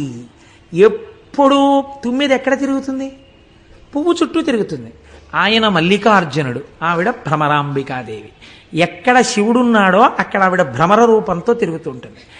అక్కడ శివుడున్నాడు, పైన శక్తి రూపంతో ఆవిడుంది. అందుకే ఇప్పటికీ ఆ నాదం వినపడుతుంటుంది. ఈ భ్రమరాంబిక అమ్మవారి దేవాలయంలో వచ్చేటటువంటి భ్రామరీ నాదాన్ని రికార్డ్ చేశాయి all India radio, Hyderabad, Vijayawada, Kurnool stations చేసి ఎన్నో మార్లు ప్రసారం చేశారు రేడియోలో. ఇప్పుడు శ్రీశైల క్షేత్రంలో ఉన్న భ్రామరీ నాదాన్ని ప్రసారం చేస్తున్నాం వినండని. ఒక తుమ్మెద ఎగురుతున్నప్పుడు వచ్చినటువంటి ఝంకార ధ్వనులు ప్రసారం అయ్యాయి. ఇది పరమ యథార్థం నేను చెప్తున్నది. ఒక పరమ పవిత్రమైన వేదిక మీద కూర్చుని అబద్ధాలు చెప్పవలసిన అవసరం నాకు లేదు. మీరు కావాలంటే శ్రీశైలం వెళ్ళినప్పుడు అడగండి. ఆకాశవాణి వాళ్ళు దీన్ని ప్రసారం చేశారా? భ్రామరీనాదాన్ని చేశారు. రికార్డింగ్లో కూడా ఎక్కింది అది. అంత గొప్ప భ్రామరీనాదంతో కూర్చుని అమ్మవారు ఇప్పటికీ వింటుంటుంది. మీరు శ్రీశైలం వెళ్ళినప్పుడు అమ్మవారి వంక చూడండి, కనుగుడ్లు స్పష్టంగా చూస్తున్నట్టు కనపడుతుంటాయి తల్లివి. అంత గొప్ప స్వరూపం. నేను చెప్తున్నప్పుడు నాకు కళ్ళల్లో లేత ఆకుపచ్చ రంగు చీరతో అలంకృతమైనటువంటి అమ్మ నాకు అలా కనపడుతుండగా నేను చెప్తున్నాను యథార్థానికి. కనుక ఆ రెక్కలతో అమ్మవారు అలా కూర్చుని ఉంటుంది. ఎదురుకుండా పెద్దవి చిన్నవి శ్రీచక్రాలు వేసి ఉంటాయి. వాటి మీద చక్కగా హడావిడి ఉండదు. బ్యాచ్ వైజ్ పిలుస్తారు. శ్రీచక్రం దగ్గర పట్టేటట్టుగా కూర్చుని చక్కగా మీరు కుంకుమార్చన చేసుకుని అక్కడ కూర్చుని సౌందర్యలహరిలోంచి 4 శ్లోకాలు చదువుకుని అవిద్యానామంతస్తిమిరమిహిరోద్దీపనగరి జడానాం చైతన్యస్తబకమకరంద శృతిజరి దరిద్రాణం చింతామణిగుణనికా జన్మజలధౌ నిమగ్నానాం దంస్ట్రా మురరిపువరాహస్య భవతి అని అక్కడ కూర్చుని 4 శ్లోకాలు చెప్పుకుని వస్తే జన్మ ధన్యం అయిపోతుంది. అంత గొప్ప స్థితి అక్కడ శక్తిపీఠంగా ఉన్నటువంటి భ్రమరాంబ అమ్మవారు. ఇంకా చాలా ఆశ్చర్యకరమైనటువంటి విషయం, అక్కడ ఉన్నటువంటి స్వరూపాలలో వీరభద్రుడు అని ఒక ఆయన ఉన్నారు. మీరు శ్రీశైల మల్లికార్జున దర్శనం చేసి బయటికి వచ్చి ఎడం పక్కకి వెళ్ళినప్పుడు అక్కడ ఈ వీరభద్రుడు కనబడతాడు. ఆ వీరభద్రుడికి ఉన్నటువంటి గొప్పతనం ఏమిటో తెలుసా అండి? బయలు వీరభద్రుడు అని క్షేత్రపాలకుడు ఒక ఆయన ఉన్నారు. శ్రీశైలంలో ఉన్న వీరభద్రుడి గురించి ఏం చెప్తారో తెలుసా అండి? రక్త సంబంధమైనటువంటి వ్యాధులు శరీరంలో పొటమరిస్తే అటువంటి వారు శ్రీశైల క్షేత్రంలో ఉన్న వీరభద్ర స్వరూపం దగ్గర కూర్చుని ప్రతిరోజు 1 గంట సేపు శివనామాలు చెప్పుకొని కొద్ది రోజులు అక్కడ ఉండి వస్తే ఆ వ్యాధులు నయమైనటువంటి సందర్భాలు ఎన్నో ఉన్నాయి. అక్కడ ఉన్న వీరభద్రమూర్తిలోంచి అటువంటి శక్తి ప్రసారం అవుతుంది అని పెద్దలు చెప్తారు.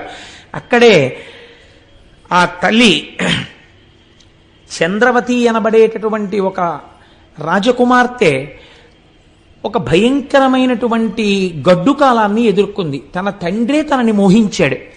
ఆమె పరిగెత్తి శ్రీశైల క్షేత్రాన్ని చేరుకుని కృష్ణానదిని దాటి ఇప్పటికే పచ్చల బండ అని పిలుస్తారు. అందుకే శ్రీశైల మల్లికార్జునుడే శపించాడని కొందరంటారు, ఆమె శపించిందని కొందరంటారు. ఏదైనా ఇప్పటికీ అక్కడ పచ్చల బండ ఉంది. ఆ పిల్లని తరువుకొస్తున్నటువంటి రాజు వెంటబడ్డాడు. పిల్ల గుళ్ళోకి వెళ్ళిపోయింది.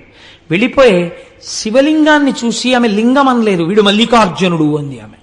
అని ఆవిడ ఏం చేసిందంటే చేతిలో మల్లెపూల దండ తీసి చేత్తో పట్టుకుని ఈ మల్లెపూల దండ సిగకి చుట్టుకుని మల్లికార్జున నేను నీకు ఇవ్వగలిగింది ఇదే, ఇది నీ సిగకి చుట్టుకుని నన్ను కాపాడు అంది.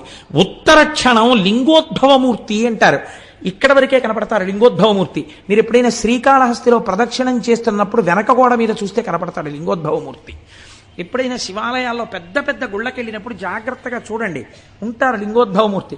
మొన్న నాతో దేవాలయాలకు వచ్చినప్పుడు నేను అరుణాచలంలో చూపించి చెప్పాను, దీని గురించి నన్ను అడగండి మీకు చెప్తానని. నన్ను ఎవరు అడగలేదు, మర్చిపోయారు, నేను మర్చిపోయాను. కనుక ఆ లింగోద్భవమూర్తి స్వామి వచ్చి నీవు పచ్చల బండవగుదువుగాక అన్నాడు. ఎంతటి దుష్కృత్యము చేశాడో ఇప్పటికీ మనకి నిరూపిస్తూ ఆ రాజు పచ్చల బండ ఇప్పటికీ అక్కడ పడున్నాడు. ఈవిడ ఇచ్చినటువంటి మల్లికా పుష్పముల దండని తన సిగకి చుట్టుకుని మల్లికార్జున అని వేరొక మారు పిలిపించుకున్నాడు స్వామి. కాబట్టి అనేక రకాలుగా ఆయనకి ఆ మల్లికార్జున నామము సుస్థిరమైపోయింది అక్కడ. ఇక్కడే వృద్ధ మల్లికార్జునుడు అని ఒక మల్లికార్జునుడు. ఇది ఒక చిత్రమైన శివలింగం. శ్రీశైలం వెళ్ళిన వాళ్ళు చూసి ఉంటారు. వృద్ధ మల్లికార్జునుడని ఆ శివలింగం ముడతలు పడిపోయి ఉంటుంది. బాగా జర్జరీభూతమైన శరీరం ఎలా ముడతలు పడిపోతుందో అలా ముడతలు పడిపోయి ఉంటుంది. ఆ ముడతలు కూడా చూడండి బాగా ముసీలి వాళ్ళు అయిపోయిన తర్వాత రక్తం తగ్గిపోతుంది శరీరంలో. ఆ ముడతలు ఇలా దగ్గరగా వచ్చేసి ఉంటాయి. ఈ దగ్గరగా వచ్చేసిన ముడతల దగ్గరికి వెళ్ళి ఇలా మీరు ఎత్తి పట్టుకుని ఇలా అంటే అది అలా నించుంటుంది. ఆ ముడత ఇంకొంచెం యువతలు ఇలా అంటే ఇలా నించుంటుంది, ఇలా నించుంటే ఇలా నించుంటుంది, ఇటుపక్క ఇలా నించోబెడితే ఇలా నించుంటుంది, ఓ 7 అంకెలా నించుంటుంది. మా అమ్మ బాగా వృద్ధురాలు అయిపోయినప్పుడు నేను మా అమ్మ చేయి పట్టుకుని ఆడుకుంటుండేవాడిని. అమ్మ ఇదిగో చూసావా ఎలా నిలబడుతోందో అని. తల్లే కదండి, ఏమిటి నాన్న అని ఇలా అనేది పాపం ఆవిడ. కాబట్టి అలా ముడతలు పడిపోయినటువంటి శరీరం ఎలా ఉంటుందో వృద్ధ మల్లికార్జునుడు కూడా అలాగే ముడతలు పడిపోయి ఉంటాడు. ఈ మల్లికార్జునుడు ఎప్పుడు వెలిశాడు అని మీరు అడిగారు అనుకోండి, దానికి సాధికారికంగా ఏమీ చెప్పరు. కానీ అసలు అక్కడ జరిగినటువంటి విచిత్రం ఒకటి ఉంది. మహీశూర మహారాజు అని ఒక మహారాజు గారు ఉండేవారు. ఆయనకు ఒక కుమార్తె ఉండేది. ఆమె శంకరుడి యొక్క సౌందర్యాన్ని ఉపాసన చేసింది. శంకర సౌందర్యం అంటే మాటలు కాదు. ఈశ్వరుడు భర్తగా కావాలని ఎవరు ప్రకటన చేయరు. కారణం ఏంటంటే సాధారణంగా తండ్రిగా ఉపాసన చేస్తారు ఆయన్ని. కాబట్టి ఆమె శివుణ్ణి మోహించింది. ఏమందగాడంది ఆవిడే. నాకు అలాంటి భర్త కావాలంది. చూద్దాం ఏం చేస్తుందో ఈ పిల్లని. శంకరుడు కల్లోకి వచ్చాడు. మీరు విందురు కానీ ఎదరు అసలు శివస్వరూపం అంటే ఎలా ఉంటుందో చూద్దురు కానీ, అందం పార్వతీ కళ్యాణంలో వస్తుంది, అప్పుడు అవధరిద్దురు కానీ. కనుక ఆయన ప్రత్యక్షమై అన్నాడు, నీకు నన్ను వివాహం చేసుకోవాలనుంటే శ్రీగిరి పర్వతం మీద ఉన్నటువంటి తెల్లమద్ది చెట్టు కింద ఉన్న మల్లె పొదలో ఉన్నాను, రా నిన్ను వివాహం ఆడతానన్నాడు. ఆడపిల్ల కదా, కన్య కదా, వస్తుందా చూద్దామని ఆమె ఒక్కతే వచ్చేసింది. వచ్చేసి ఆ చెట్టుని పొదని వెతుకుతోంది. పార్వతీదేవంది, లోకంలో జగత పితరవు వందే పార్వతీ పరమేశ్వరవు అని చెప్తారు, ఈ బుద్ధి ఎప్పటి నుంచి వచ్చింది మీకు అంది. అంటే ఆయన అన్నాడు, కాదు ఆమె నన్ను అంత భక్తితో ఆరాధన చేసింది. ఇక్కడ వివాహం అనగా నేను ఆవిడ్ని నాలోకి తీసుకోవడం.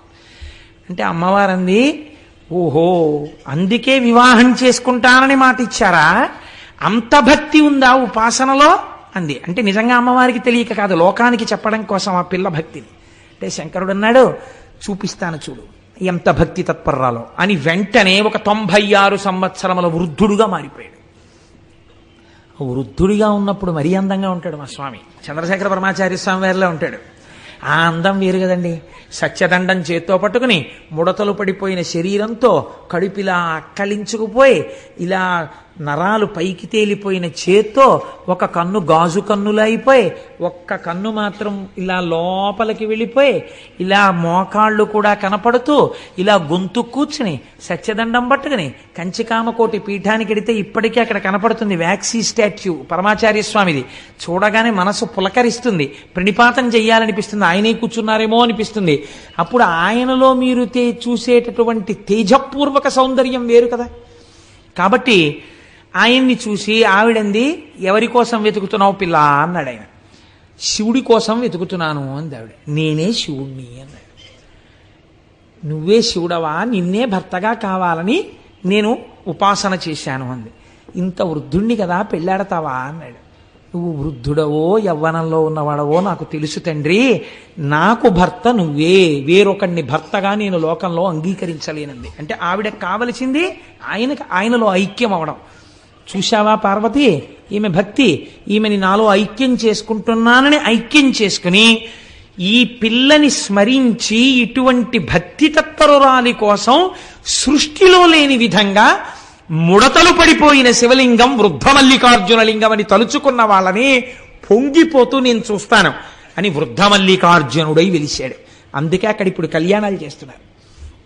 కనుక ఎన్ని విశేషాలండి శ్రీశైలం అంటే, ఒకటా రెండా? ఇన్ని విశేషాలతో కూడుకున్నటువంటి క్షేత్రము ఆ క్షేత్రం. ఈ క్షేత్రంలోనే శంకర భగవత్పాదాచార్య స్వామి వారు శ్రీశైల పర్వత శిఖరం మీద ఉండగా ఒక కాపాలికుడు వచ్చి అడిగాడు, మీ శిరస్సు కావాలి నాకని. నా శిరస్సే కదా తీసుకుందువు కానీ నా శిరస్సు నువ్వు తీసుకుంటే నాకు బాధ లేదు, నా శిష్యులు బాధపడతారు. ఎందుకనంటే గురువుగారు శరీరంలో ఉండాలని కోరుకోవలసిన వాళ్ళు శిష్యులు. గురువుకి ఆ శరీరం ఉన్నా లేకపోయినా బాధ లేదు. కాబట్టి నా శిష్యులు ప్రొద్దునే పాతాళగంగ దగ్గరికి వెడతారు నమస్కరించడానికి. వాళ్ళు పాతాళగంగ దగ్గరికి వెళ్ళినప్పుడు నువ్వు రా, వచ్చి నేను ధ్యానం చేసుకుంటూ ఉంటాను, నా శిరస్సు ఉత్తరించి పట్టుకెళ్ళన్నారు.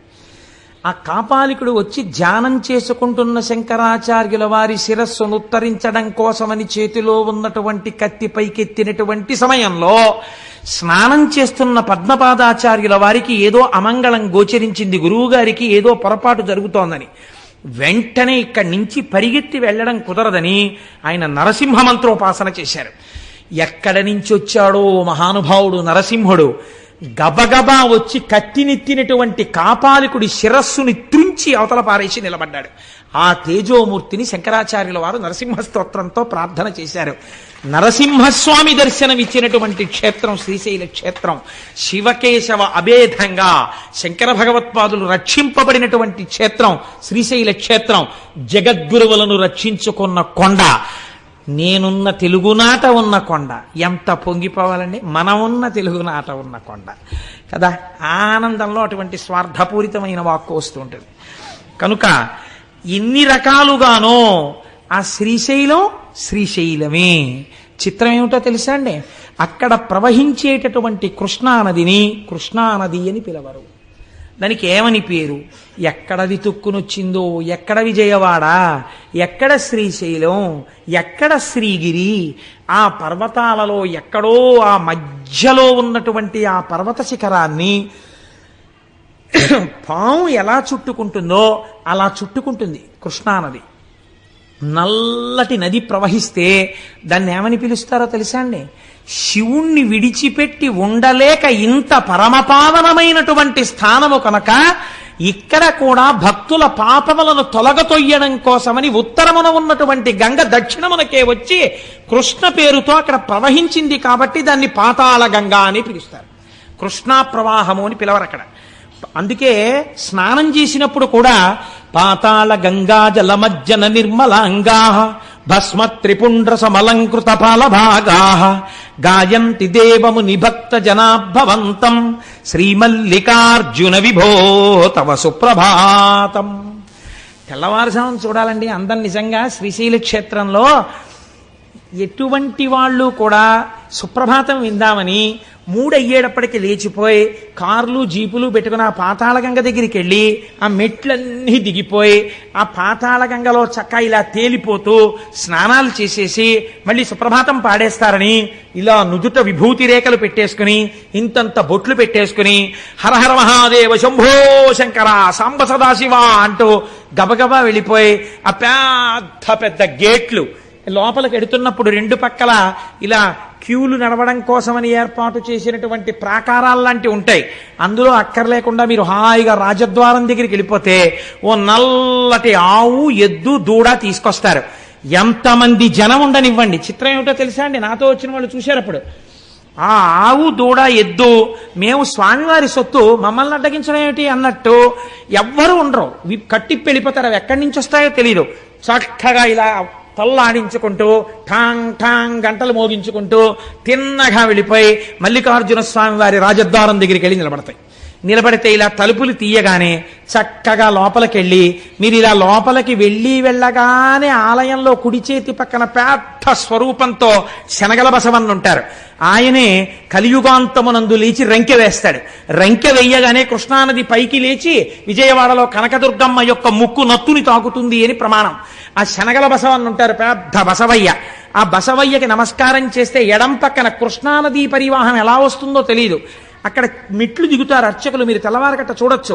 కృష్ణానదీ జలాలు వచ్చి చేరుతాయి. అందులోకి బిందెలు పట్టుకెళ్లి కాళ్ళకి తగలకుండా నీళ్లు ముంచి అభిషేకానికి పట్టుకొస్తారు లోపలికి. మొట్టమొదట గోపూజ చేస్తారు. ఆ నల్లటి ఆవుకి చక్క పసుపు రాసి మీరు ఆ పక్కన ఆ కుడి పక్కకి తిరిగి ఇలా లోపలికి వెడితే ఇంకొక నంది ఉంటాడు. ఆ నందికి నమస్కారం చేసి నిలబడితే చక్కగా సుప్రభాతం చదువుతారు. సుప్రభాతం చదివి ఇలా తెర తీసి మీ అందరూ దగ్గరికి వెళ్ళి నమస్కారం చేసుకోండి నక్షత్రహారతులు ఎత్తుతారు. ఆ నక్షత్రహారతిలో ప్రకాశించిపోతున్న శివలింగాన్ని చూస్తూ జయ జయ జయ జయ శంభో జంభవిత్ పూర్వదేవ ప్రణత పద సరోజద్వంద్వ నిర్ద్వంద్వ బంధో జయ జయ జయ జన్మస్థేమ సంహారకార ప్రణయ సగుణ మూర్తే పాలయాత్మాం ప్రసన్నాం వధూ ముఖం వల్గ తపాంగ రేఖం అఖండితానందకర ప్రసాదం విలోకయన్ విస్ఫురదాత్మభావ సమే గతి శ్రీగిరి సార్వభౌమ కురంగపాణి కరుణావలోక సురోత్తమశ్చంద్రకళావతంస వధూ సహాయ సకలేష్టదాత భవిత్యసౌ శ్రీగిరి భాగ్యరాశి అని స్తోత్రం చేసుకుంటూ మీరు ఆయన్ని నమస్కారం చేసి ఇలా కుడి పక్కకి వెళ్ళి ఎడం పక్కకి తిరిగితే వీరభద్రుడు కనబడతాడు. ఆ వీరభద్రుడికి నమస్కారం చేసి ఆ ఇనప కచ్చడంలోంచి బయటికి వెడితే ధర్మరాజు, భీముడు, అర్జునుడు, నకులుడు, సహదేవుడు వాళ్ళందరూ అరణ్యవాసం చేసేటప్పుడు శ్రీశైలంలో ప్రతిష్ఠ చేసిన లింగాలు సజ్జోజాత, అఘోర, తత్పురుష, వామదేవ, ఈశానములన్న పేరుతో 5 శివలింగాలు ఉంటాయి. అది దాటి మీరు ఇలా కుడి పక్కకి వెడితే తూర్పున మీరు ప్రవేశించినది కృష్ణదేవరాయల వారు నిర్మించినటువంటి గోపురం. దక్షిణానికి తిరగగానే హరిహరరాయలు నిర్మించినటువంటి గోపురం కనబడుతుంది. దీపాలు పెట్టే వాళ్ళందరినీ అక్కడే దీపాలు పెట్టమంటారు. మీరు అక్కడి నుంచి మళ్ళీ ఇలా తిరిగి ముందుకొస్తే త్రిఫల వృక్షం అని పెద్ద వృక్షం ఒకటి ఉండేది. మేడి, జువ్వి, దాంతోపాటు రావి 3 కలిసి పెరిగినటువంటి చెట్టు. 2000 సంవత్సరంలో 4000 సంవత్సరంలో బతికింది ఆ చెట్టు. చెట్టుకు పెద్ద అరుగులు కట్టుంటాయి. చక్క అరుగు మీద ఒక గడియ కూర్చుని కుడి పక్కకి తిరిగితే వృద్ధమల్లికార్జునుడు కనబడతాడు. ఇలా వెనక్కి తిరిగితే రాజరాజేశ్వర దేవాలయం, పక్కనే అమ్మవారి దేవాలయం ఉంటాయి. ఇవి చూసి మీరు మళ్ళీ ఇటు వచ్చి ఇలా ముందుకెడితే ఆ మెట్లెక్కి పైకెక్కితే అమ్మవారి దేవాలయం కనబడుతుంది. అమ్మవారి దేవాలయం లోపలికి వెడితే మీరు ఇలా తూర్పుగా వెడితే ఇలా దక్షిణంగా లోపలికి వదులుతారు. వెళ్ళి అమ్మవారిని దర్శనం చేసుకుని మీరు అలా దక్షిణంగా ఇలా అమ్మవారిని చూస్తూ ఇలా వంగి చూడాలి. ఇలా చిన్న ద్వారంలో ఉంటుంది అమ్మవారు. ఇలా వంగి అమ్మవారిని దగ్గరగా చూస్తూ పొంగిపోతూ దాటి అవతల పక్కకి వెళ్ళి శ్రీచక్రం దగ్గర కూర్చుని కుంకుమార్చన చేసుకుని ఆ పక్కనే ఉన్న చండీయాగం చేసేటటువంటి శాల దగ్గరికి వెళ్ళి ఆ అగ్నిహోత్రంలోంచి వస్తున్నటువంటి ధూమాన్ని పీల్చి కిందకి దిగి కుడి పక్కకి తిరిగితే అనగా ఉత్తరం వైపుకి తిరిగితే ఉత్తరాన శివాజీ గోపురం ఉంది. ఆ శివాజీ గోపురం దగ్గరికి వెడితే పెద్ద కళ్యాణ మంటపం. అక్కడే నందనవనం అని పుష్పవాటికి ఉంటుంది. ఆ వనంలోని సుబ్రహ్మణ్యేశ్వర స్వామి నెమలితో ఉంటారు అక్కడ. ఆ మెట్లెక్కితే రుద్రాక్షలవి అమ్ముతూ ఉంటారు కుడి పక్కన. ఆ లోపలికి వెడితే పెద్ద కళ్యాణ మంటపం కనబడుతుంది. అక్కడ చిత్రం ఏమిటంటే శివాజీ మహారాజు హిందూ రాజ్యాన్ని స్థాపించడం కోసమని అమ్మవారిని అక్కడికి వెళ్లి ప్రార్థన చేశాడు. శివాజీ గోపురం మీద ఇప్పటికీ చెక్కబడి ఉంటుంది. భవానీమాత భ్రమరాంబికాదేవి ప్రత్యక్షమై ఈ చంద్రహాసాన్ని చేత పట్టుకో, ఇంక నీకు ఎదురు లేదని అమ్మవారు అనుగ్రహించి చంద్రహాసాన్ని బహూకరించింది. ఆ కత్తి చేత పట్టుకునే మహానుభావుడు హిందూ ధర్మ సామ్రాజ్యాన్ని స్థాపించాడు. అందుకే ఛత్రపతి శివాజీ జీవితంలో మీరు ఒక నియమం గమనించి ఉంటారు. పరస్త్రీలు ఒకవేళ పరాయి సైనికుల యొక్క భార్యలు తనకి బందీలుగా దొరికితే గాజులు, పువ్వులు, పసుపు, కుంకమిచ్చి అమ్మవారి ప్రతి గృహిణిగా ఉన్నది అమ్మవారే అని వాళ్ళందరికీ పసుపు కుంకాలు తన చేతులతో పెట్టి పల్లకీకి డేరాలు కట్టి ఎవ్వరికీ కనపడకుండా తన సైనికులతో మోయించి శత్రుస్థావరాలకు పంపించేసేవాడు. తప్ప ఎన్నడూ ఎంత అందగత్తె అయినా పరకాంత వంక చూసినవాడు కాడు. రోషనార్ నవల చదివితే మీకు అర్థమవుతుంది. అంతటి మహానుభావుడు శివాజీ అంటే. అటువంటి శివాజీ మహారాజ్ ఆవుని పూజించాడు. అటువంటి శివాజీకి ప్రత్యక్షమై భవానీమాత ఖడ్గం ఇచ్చినది అక్కడే. ఇప్పటికీ శివాజీ స్ఫూర్తి కేంద్రం అని ఇప్పుడు కొత్తగా పెట్టారు శ్రీశైలంలో. శివాజీ స్ఫూర్తి కేంద్రం అని మీరు అక్కడికి వెడితే చూడవచ్చు. ఎన్ని వైభవాలండి ఆ శ్రీశైలం. ఆ భ్రమరాంబిక అమ్మవారి దర్శనం చేసుకుని కిందకొచ్చి ఆ విశాలమైన ప్రాంగణం దగ్గర కుడి చేతి పక్కన కార్యాలయం ఉంటుంది, ఆఫీస్, ఎగ్జిక్యూటివ్ ఆఫీసర్ గారిది.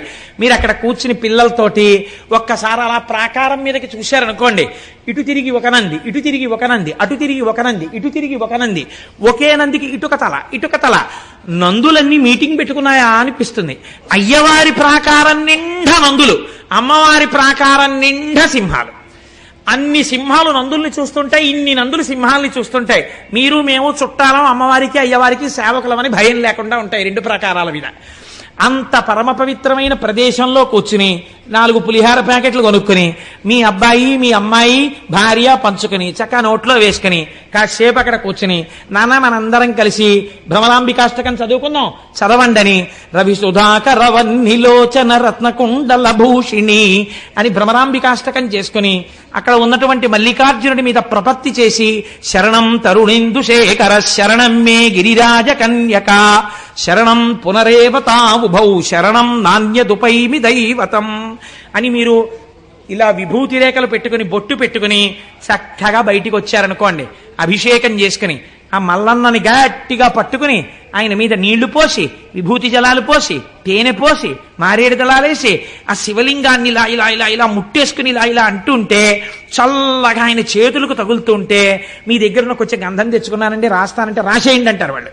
ఇంత విభూతి రాసేసి, ఇంత గంధం అద్దేసి, ఇంత బొట్టు తీసి పెట్టేసి, 4 మారేడాకులు వేసేసి, 4 పువ్వులు వేసేసి, మళ్ళీ ఓసారి తల కొట్టేసుకుని ఆ విభూతి ఆ కుంకం ఇవన్నీ అంటుకుపోతాయి. బయటకు వచ్చిన తర్వాత నాన్నగారండి మీ ముఖం నిండా విభూతి కుంకం ఏంటి, అలా ఉండని అమ్మ కాసేపు, అది మల్లికార్జున ప్రసాదం అని కాటేజీకి వెళ్ళిన తర్వాత అప్పుడు మొహం కడుక్కుని చక్కగా మీరు పిల్లలతో భార్యతో కూర్చుంటే ఎంత గొప్ప క్షణాలండి అవి. మనం మానసికంగా శ్రీశైలం వెళ్ళిరాలా, వెళ్ళొచ్చాం మనం. కనుక మన పెద్దలు అందుకే ఒక ప్రయత్నం చేస్తుండేవారు, ఎక్కడికి వెళ్ళినా వెళ్ళకపోయినా మానసికంగా మాత్రం తప్పకుండా శ్రీశైలం వెళ్ళొస్తుండేవారు. నేను ఎప్పుడో నా చిన్నతనంలో, బహుశా నేను ఏ 5వ క్లాసో చదువుకుంటున్నటువంటి రోజులు అయ్యి ఉంటాయి అవి, తెల్లవారకట్ట లేచి చదువుకోమనేవారు ఇంట్లో. అంటే లేచి చదువుకునేవాడిని. చదువుకునే రోజుల్లో మా అమ్మమ్మ గారు ఉండేది, ఆవిడ శ్రీశైల రగడ అని ఒకటి చదువుతుండేది. అది ఆవిడ మానసికంగా శ్రీశైలం వెళ్ళిపోయేది. ఆవిడ మొహం కడుక్కొచ్చి కాఫీ కూడా తాగేది కాదు, బాగా పెద్దదైపోయింది అప్పటికే. ఆవిడ కూర్చుని ఆవిడ శ్రీశైల రగడ చదివేది కళ్ళు మూసుకుని. తాను శ్రీశైలం మానసికంగా వెళ్ళిపోయేది ఆవిడ. నేను ఇక్కడ సోషల్ చదువుకోవడానికో సైన్స్ చదువుకోవడానికో కూర్చునేవాడిని, కానీ అమ్మమ్మ శ్రీశైల రగడ మొదలు పెట్టగానే నా మనస్సు శ్రీశైల రగడ మీదకి వెళ్ళిపోయేది. అది అయిపోయే వరకు సోషలు లేదు సైన్సు లేదు, 0 కట్టి పెట్టేసి అది విని తర్వాత చదువుకునేవాడిని, అది వేరే విషయం అనుకోండి. ఆ శ్రీశైల రగడ అప్పుడు ఎప్పుడో నేను విన్నది, దాని కర్త ఎవరో కూడా నాకు తెలియదు. కానీ నాకు జ్ఞాపకం ఉన్నంతలో ఆ రోజుల్లో మానసికంగా వెళ్ళి శ్రీశైలాన్ని ఎలా దర్శనం చేసేవారో, ఎలా కూర్చునేవారో, ఎలా యోగనిష్టలో ప్రవేశించేవారో, ఎలా లోపలే నాదాన్ని వినేవారో అన్నిటినీ మానసికంగా వర్ణన చేశారు. చిత్రం ఏమిటో తెలుసా అండి, ఆ శ్రీశైల మానసిక దర్శనానికి వెళ్ళేటప్పుడు ఒక్కడూ వెళ్ళడం కాదు, తనతో పాటుగా తన భార్యని కూడా తీసుకుని వెళ్ళేవారు. ఎలా? టికెట్ పెట్టి కాదు, మానసికంగా వెళ్ళిపోయేవారు. ఎంత చిత్రంగా ఉంటుందో మీరు ఒక్కసారి అవధరించండి. శ్రీరంయంబుగ శ్రీగిరి యాత్రకు కూరిమి సతితో కూడినడచితిని పల్లెలు పురములు పట్టణంబులు పేటలు దాటితి ఎడవులు దాటితి. ఆ రోజుల్లో శ్రీశైలం వెళ్ళాలంటే కార్లు ట్రైన్స్ ఉండే, ఒక నడిచి వెళ్ళాలి ఆ కొండలన్నీ. అందుకని వాళ్ళు అలాగే దాన్ని దర్శనం చేశారు. కాబట్టి శ్రీరంయంబుగ శ్రీగిరి యాత్రకు కూరిమి సతితో కూడినడచితిని పల్లెలు పురములు పట్టణంబులు పేటలు దాటితి అడవులు కొండలు అన్నీ దాటితి కంటిని శ్రీగిరి కన్నుల నిండా వింటిని మహిమలు వీనుల నిండా ఆ మహిమలు నేనేమని చెప్పదు ఈ మహిలోపల ఎన్నడు చూడము దారుని లోపల ధౌతాచలమది మేరుని కంటెను మిక్కుటమైనది బ్రహ్మ నిర్మల బహిశృంగంబులు నిర్మలమగు మాణిక్య కూటములు కోటలు కొమ్మలు గోపురంబులు తెరపిలేని బహు దేవాలయములు పుణ్యస్థలంబులు పుణ్యవనంబులు వాటమైన పూదోటలు మిక్కిలి మాటలు నేర్చిన మంచి మృగంబులు కామధేనువులు కల్పవృక్షములు క్షేమకరంబగు చింతామణులు అమృతగుండంబులు కడునైష్టికమును కలిగిన విప్రులు విడువక శంభుని వేడిటి రాజులు సంతతలింగార్చన గల శైవులు శాంతులైన వేదాంతులు సిద్ధులు గణగణమ్రోగడి ఘంటనాదములు విజయఘోషయగు శంఖనాదములు వీరశైవులు వీరాంగంబులు సాధు బృందములు కామిత భక్తులు అగరుధూపములు జపములు చేసెడి జంగమోత్తములు తపములు చేసెడి తాపసోత్తములు ప్రమధులు భక్తులు శైవగణంబులు గట్టిగ ఇది భూ కైలాసమ్మని తప్పిపోక పాతాళ గంగలో తెప్పున తేలుచు తీర్థంబాడుచు చలగుచుమడి వస్త్రంబులు కట్టితి అనువుగ నుదుట విభూతి ధరిస్తిని పొలుపుగ మెడ రుద్రాక్షలు దాల్చితి గురుకటాక్షమును గోప్యము చేసితి గురుమంత్రంబును జపమును చేసితి అకలంకుడనై ఆశ జయిస్తిని శివ పంచాక్షరి మనసున నిలిపితి శివతత్వము పరిశీలన చేసితి పంచేంద్రియంబులు పదిలము చేసితి పంచముద్రలభ్యాసము చేసితి అంతర్ముఖుడనైతి నీ నాద బ్రహ్మానాదము వింటిని లోపల తుమ్మెదనాదము వింటిని వెలుగుల కల్లా వెలుగై వెలుగెడు ఆ లోపల దీపము కంటిని ఈవల చంద్రుండావల సూర్యుడు కలిగిన స్థావరమైన నిదానము కంటిని కంటికి ఇంపగు పండు వెన్నెలా విరిసిన షట్కమలంబులు షట్స్థలంబులు పిండండములో బ్రహ్మాండము కంటిని అంతట అక్కడ చెంగల్వ కొలనులో ఆడుచున్నరా సంసను పట్టితి చాలా 1000 స్తంభాల మేడలో బాలిక కూడుకు కేలిసలిపితిని మల్లికార్జునుని మదిలో దలచితి ముందర భృంగికి మ్రొక్కి వేడితిని నందికేశ్వరుని నమ్మి భజించితి చండీశ్వరునకు దండము పెట్టితి మళ్ళీ మళ్ళీ మహిమను పొగడుచు పిళ్ళారయ్యకు ప్రియముగ మొక్కితి ద్వారపాలకుల దర్శనమాయను ద్వారమందురతనాల గద్దెపై చూచితినెవ్వరు చూడని లింగం చూచితి కేవల సుందరలింగం నిరుపద్రవమగు నిశ్చల లింగం ఆదితేజమగు వైక్యలింగం రాజితమైన విరాజిత లింగం పూజనీయమగు పురాణలింగం లింగముగనుగొని లింగదేహినై లింగంగులతో లింగ నిర్గుణ సంగతి కంటిని లింగమందుమది లీనము చేసితి జీవన్ముక్తుడనైతిని అంకమందు భ్రమరాంబిక ఉండగ మల్లికార్జునుని కోరి పూజించితి దీపము పెట్టితి దివ్యదేహునకు ధూపము వేసితి ధూర్జటికప్పుడు తుమ్మి పూలతో పూజిస్తిని కమ్మని నైవేద్యము పెట్టితి సాగిలి మ్రొక్కితి సర్వేశ్వరునకు జయ జయ జయ జయ జంగమరాయ ఆదిదేవుడౌ అర్థశరణ్య దయతప్పక ధవల శరీర భయము బాపు మీ భక్త నిధాన ఎన్ని జన్మములు ఎత్తిన వాడను నిన్ను తలంపక నీచుడనైతిని ఎన్నడు ఏ విధమెరుగని వాడను దుష్టమానసుడ గౌరీరమణ తామసగుణములు తగులాటంబలు నియమము తప్పిన నీచవర్తనుడ నిత్యదరిద్రుడ అత్యాశయుడను అజ్ఞాన పశువును చేయరాని దుష్టేష్టలు చేసితి బాయరాని మీ భక్తుల బాసితి సంసారం బను సంకెళ్లల్లో హింస పెట్టమిక ఏలుమి తండ్రి ముల్లోకంబులు ముంచెడి గంగను సలలితముగ జడధరియిస్తివి గొప్ప చేసి నిన్ను కొలిచిన బంటును తప్పక చంద్రుని తలధరియిస్తివి విన్నుని చేతను కన్ను పూజకొని సన్నుతికెక్కిన చక్రమిచ్చితివి ఆనక శైల కుమారిక కోరిన సగము శరీరము ఇస్తివి 3 లోకముల ముఖ్యము నీవే 3 మూర్తులకు మూలము నీవే దాతవు నీవే భ్రాతవు నీవే తల్లివి నీవే తండ్రివి నీవే బ్రహ్మము నీవే సర్వము నీవే పాలముంచుమిక నీట ముంచుమి పాలబడితునో పాలలోచన అనుచు ప్రణతులు నిరుచుడిది చదివిన వారికి కాలువలు త్రవ్వించి గన్నీర్లు వేసి పూలుకో శిశువునకు పూజించిన ఫలము గంగిగోవులు తెచ్చి ప్రేమతో సాకి పాలు తీసి అభిషేకము చేసిన ఫలము ఆకలితో నున్న అన్నార్తులకును కమ్మనీ భోజనం విచ్చిన్న ఫలము భీతితో నున్నట్టి కడు దీనులకును శరణిచ్చి రక్షించు విశేష ఫలము అంతకన్నా ఫలము అధికమయ్యుండు అని చదివేదేవాడు. మానసికంగా ఆ రోజుల్లో వాళ్ళు శ్రీరంజంబుగ శ్రీగిరి యాత్రకు కూరిమి సతితో కూడి నడచితిని పల్లెలు పురములు పట్టణంబులు అడవులు దాటితే కొండలు దాటితే అంటుంటే శోషలు ఏమి ఎక్కుతుందండి బుర్రలోకి. అప్పుడు ఎంత బాగా ఎక్కిందో చూడండి బుర్రలోకి. ఇప్పుడు ఒక్కసారి దాన్ని జ్ఞాపకం ఉన్నంత మేర రాసి చూద్దామని రాసే ప్రయత్నం చేశాను. కాబట్టి ఆ రోజుల్లో మానసికంగా అంత గొప్ప గొప్ప స్తోత్రాలు చేసి శ్రీశైల దర్శనానికి వెళ్ళొచ్చేవారు. నిజంగా శ్రీశైలం విడితే అంత స్తోత్రం చెయ్యగలమో చెయ్యలేమో. సాగిలి మ్రొక్కితి అని సాగిల పడిపోయి జయ జయ జయ జయ జంగమరాయ ఆదిదేవుడవు ఆర్తశరణ్య అంటూ ఎంతమందికి ఎన్నిచ్చాడో కూడా చెప్పేశారు. మహానుభావా, ఆ రోజున తప్పక గంగను తలధరియిస్తివి, గంగాదేవిని తల మీద పెట్టుకున్నావు. ఆనక శైల కుమారిక కోరిన ప్రియబడి సగము శరీరము ఇస్తివి. పార్వతీదేవి అడిగితే సగం శరీరం ఇచ్చేశావు. వెన్నునిచే తన్ను కన్ను పూజకు నిసన్నుతికెక్కిన చక్రమిచ్చితివి.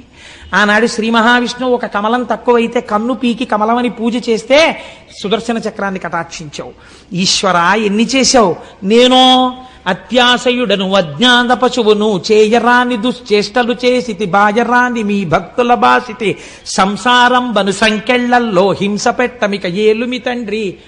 నిజంగా మనం వెడితే ఈ స్తోత్రం చెయ్యం. ఎంత అందమైన స్తోత్రం చేశారో, ఎంత గొప్ప రచన చేశారో. చిత్రం ఏమిటంటే అలా మానసికంగా శ్రీశైల దర్శనం చేసి ఇలా ఎవరు మానసికంగా దీన్ని చదివి చేస్తున్నారో వాళ్ళకి కాలవలు త్రవ్వించి గన్నీర్లు వేసి పులుకోసి శివునకు పూజించిన ఫలము. గంగిగోవులు తెచ్చి ప్రేమతో సాకి పాలుపితికి అభిషేకము చేసిన ఫలము. అన్నార్తులైనట్టి వారిని తెచ్చి ఆకలి తీర్చిన్న అద్భుత ఫలము అంటూ ఎన్నో ఫలాలు చెప్పి ఇంకా మేము చెప్పలేమని ఇంతకన్నా ఫలము అధికమయ్యుండు అన్నారు. అందుకే శంకరాచార్యుల వారంతటి వారు శ్రీశైల క్షేత్రం మీద అంత ప్రత్యేకమైన మక్కువ చూపిస్తూ భృంగీచ్ఛానటనోత్కట కదిమదగ్రాహీ స్ఫురన్మాధవాహ్లాదోనదయుతో మహాసితవపు పంచేషు బాణాధృత సత్పక్షస్సు మనోవనేషు నపునః సాక్షాన్మదీయే మనోరాజీవే భ్రమరాధిపో విహరతాం శ్రీశైలవాసీ విభు అంటూ ఆ శ్రీశైలవాసీ విభు, శ్రీశైలవాసి అయిన శంకరా అని పిలిచారు. అమ్మవారిని ఉద్దేశించిట భ్రమరాంబికాదేవి వేరొక అన్నపూర్ణగా నించుంటుందిట శ్రీశైల క్షేత్రంలో. నోరు విప్పి అడగక్కర్లేదుట అమ్మవారి దగ్గరికి వెడితే మీ కోరిక. అమ్మో, నా కోసమని పిల్లలు వచ్చారని మీకు మొదటే విజ్ఞాపన చేశాను కదా, తల్లిదండ్రులుగా నించున్నారు. పిల్లలు నోరు విప్పి అడిగితే అన్నం పెట్టడమా? అమ్మ అంటే ఏమిటి? కొంచెం ఆలస్యంగా ఇంటికి వెడితే నువ్వు అన్నం తినిచ్చావా నాన్న అని అడుగుతుంది. అమ్మ అంటేనే కడుపు తడవడం. అమ్మకి ఏమొచ్చు అంటే కడుపు నిండా అన్నం పెట్టడం వచ్చు. చూడండి, ఎంత చదువుకున్నది అవనివ్వండి, ఎంత పెద్ద ఉద్యోగం చేస్తున్నది అవనివ్వండి, నేను సాధారణంగా ఒక మాట వింటూ ఉంటాను. ఏమిటమ్మా అన్ని చేస్తున్నారు అని అడిగారు అనుకోండి, మీరు ఎవరింటికన్నా వెళ్ళినప్పుడు, మా అమ్మాయి వస్తోంది కదండి అందుకని జంతికలు అరిసెలు చక్కెర పొంగళ్ళు ఏదో లేకపోతే ఇవన్నీ చేస్తున్నానంటారు. కన్న తల్లికున్న గొప్ప లక్షణం ఏమిటో తెలుసా అండి? మంచి 5,000 రూపాయలు ఇంత బార్డర్ ఉన్న చీర పెట్టి పంపించేదు. తండ్రి అయితే అల్లుడు గారి మర్యాద కోసం అల్లుడు గారు రేపు మనం అన్నవరం పెడదామని ఏసీ కారు పెడతాడేమో. కానీ తల్లి అలా కాదు. మా అమ్మాయికి ఇది ఇష్టమయ్యా అని చెప్పి ప్రేమ మీర వండి, ఏమిటే అలా తింటున్నావు, కూర వండితే ఎలా తినేదనివే, అలా తినకూడదే నిలబడి అంటే కూడా నాన్నగారు చూస్తారు గట్టిగా అనకో అని చెప్పి క్యారేజీ తీసేసి నేను పక్క పెడుతుంటే ఇలా తినేసేదానివి, ఏమిటే ఇలా తింటున్నావు అంటుంది. కడుపు తడువుతుంది అమ్మ. అమ్మకి అన్నం పెట్టడం అంటే ఎంత ఇష్టం. అమ్మ చేతి అన్నం తినడం జీవితంలో మహాభాగ్యం. కనుక అలాగే వర్ణించారు భ్రమరాంబికాదేవిని. ఉభౌ దర్వీ కుంభౌ మణిగణక సంభావిత గుణౌ తథానా పాణిభ్యామృతరసమృష్టాన్న కలితౌ కళాఢ్యా కళ్యాణీ కలిత సదనా శ్రీగిరసి శరసస్యసౌ ప్రామర్యం వా రచయితుమదిష్టార్థ విభవం. ఒక చేత్తో బంగారు పాత్ర పట్టుకుని పాయసంతో, కుడి చేత్తో మణిగణఖచితమైన తెడ్డు పట్టుకుని ఉంటుంది అమ్మవారు. ఇలా తీసి ఇలా పెట్టేస్తారు. అమ్మవారికి అత్యంత ఇష్టం ఏమిటో తెలుసా అండి? ఆవిడ 5వ తనమే. అందుకే అమ్మవారి బొట్టు గురించి స్తోత్రం చేస్తారు. కస్తూరి తిలకంచితేందు విలసత్ప్రోద్భాసి పాలస్థలీం కర్పూర ద్రవమిశ్ర చూర్ణ కపురామోదోల్ల సద్వీటికాం లోలాపాంగతరంగతైరితి కృపాసారైర్నతానందినీం శ్రీశైలస్థలవాసినీం భగవతీం శ్రీమాతరం భావయే. శ్రీనాథధృత పాలిత త్రిభువనాం శ్రీచక్ర సంచారిణీం గానాసక్త మనోజ్ఞ యవ్వనల సద్గంధర్వ కన్యావృతాం దీనానామతివేల భాగ్యజననీం దివ్యాంబరాలంకృతాం శ్రీశైలస్థలవాసినీం భగవతీం శ్రీమాతరం భావయే. ఆవిడ దీనానామతివేల భాగ్యజననీం, దీనులైన వాళ్ళని రక్షించడానికి సిద్ధంగా ఉంటుంది అమ్మ. అంత పరమపావనమైన క్షేత్రం శ్రీశైల క్షేత్రం. ఇంకిప్పుడు నేను ఉజ్జయిన్ గురించి మొదలు పెడితే అసలు ఆ ఉజ్జయిన్ అన్న నామమే అవంతిక. అవంతిక అంటేనే అమ్మవారి పేరు. అసలు ఆ అవంతిక ఏమిటో, ఆ ఉజ్జయిని ఏమిటో, ఆ మహాకాళేశ్వరుడేమిటో, అక్కడ ఆ కాళికాదేమేమిటో, కాళిదాసుకు అంత కవిత్వ శక్తి ఎందుకు ఇచ్చేసిందో, అసలు ఆ క్షేత్రంలో ఉన్న గొప్పతనం ఏమిటో, అందులో చేసేటటువంటి భస్మహారత అంటే ఏమిటో, అసలు ఆ మహాకాళేశ్వరం ఏమిటో ఇప్పుడు మొదలుపెట్టి ఎంతో కష్టపడి వండిన అన్నాన్ని గబగబా తినేసి వెళ్ళినట్టు కాకుండా హాయిగా కూర్చుని రేపు తృప్తి తీరా అనుభవిద్దాం. కాబట్టి రేపు ఉజ్జయిని వెడదాం, ఇవాళ మనం శ్రీశైలం వెళ్ళొచ్చాం. మంగళాశాసనపరై మదాచార్య పురోగమై సర్వైశ్చ పూర్వైరాచార్యై సత్కృతాయాస్తు మంగళం. మంగళం కోసలేంద్రాయ మహనీయ గుణాత్మనే చక్రవర్తి తనూజాయ సర్వభౌమాయ మంగళం. ఉమాకాంతాయ కాంతాయ కామితార్థప్రదాయినే శ్రీగిరీశాయ దేవాయ మలినాథాయ మంగళం. కరచరణకృతం వా కర్మవాక్కాజం వా శ్రవణనైనజం వా మానసం వాపరాధం విహితమవిహితం వా సర్వమేత్తక్షమస్వ. శివ శివ కరుణాబ్ధే శ్రీ మహాదేవ శంభో. సర్వం శ్రీ ఉమామహేశ్వర పరబ్రహ్మార్పణమస్తు. స్వస్తి.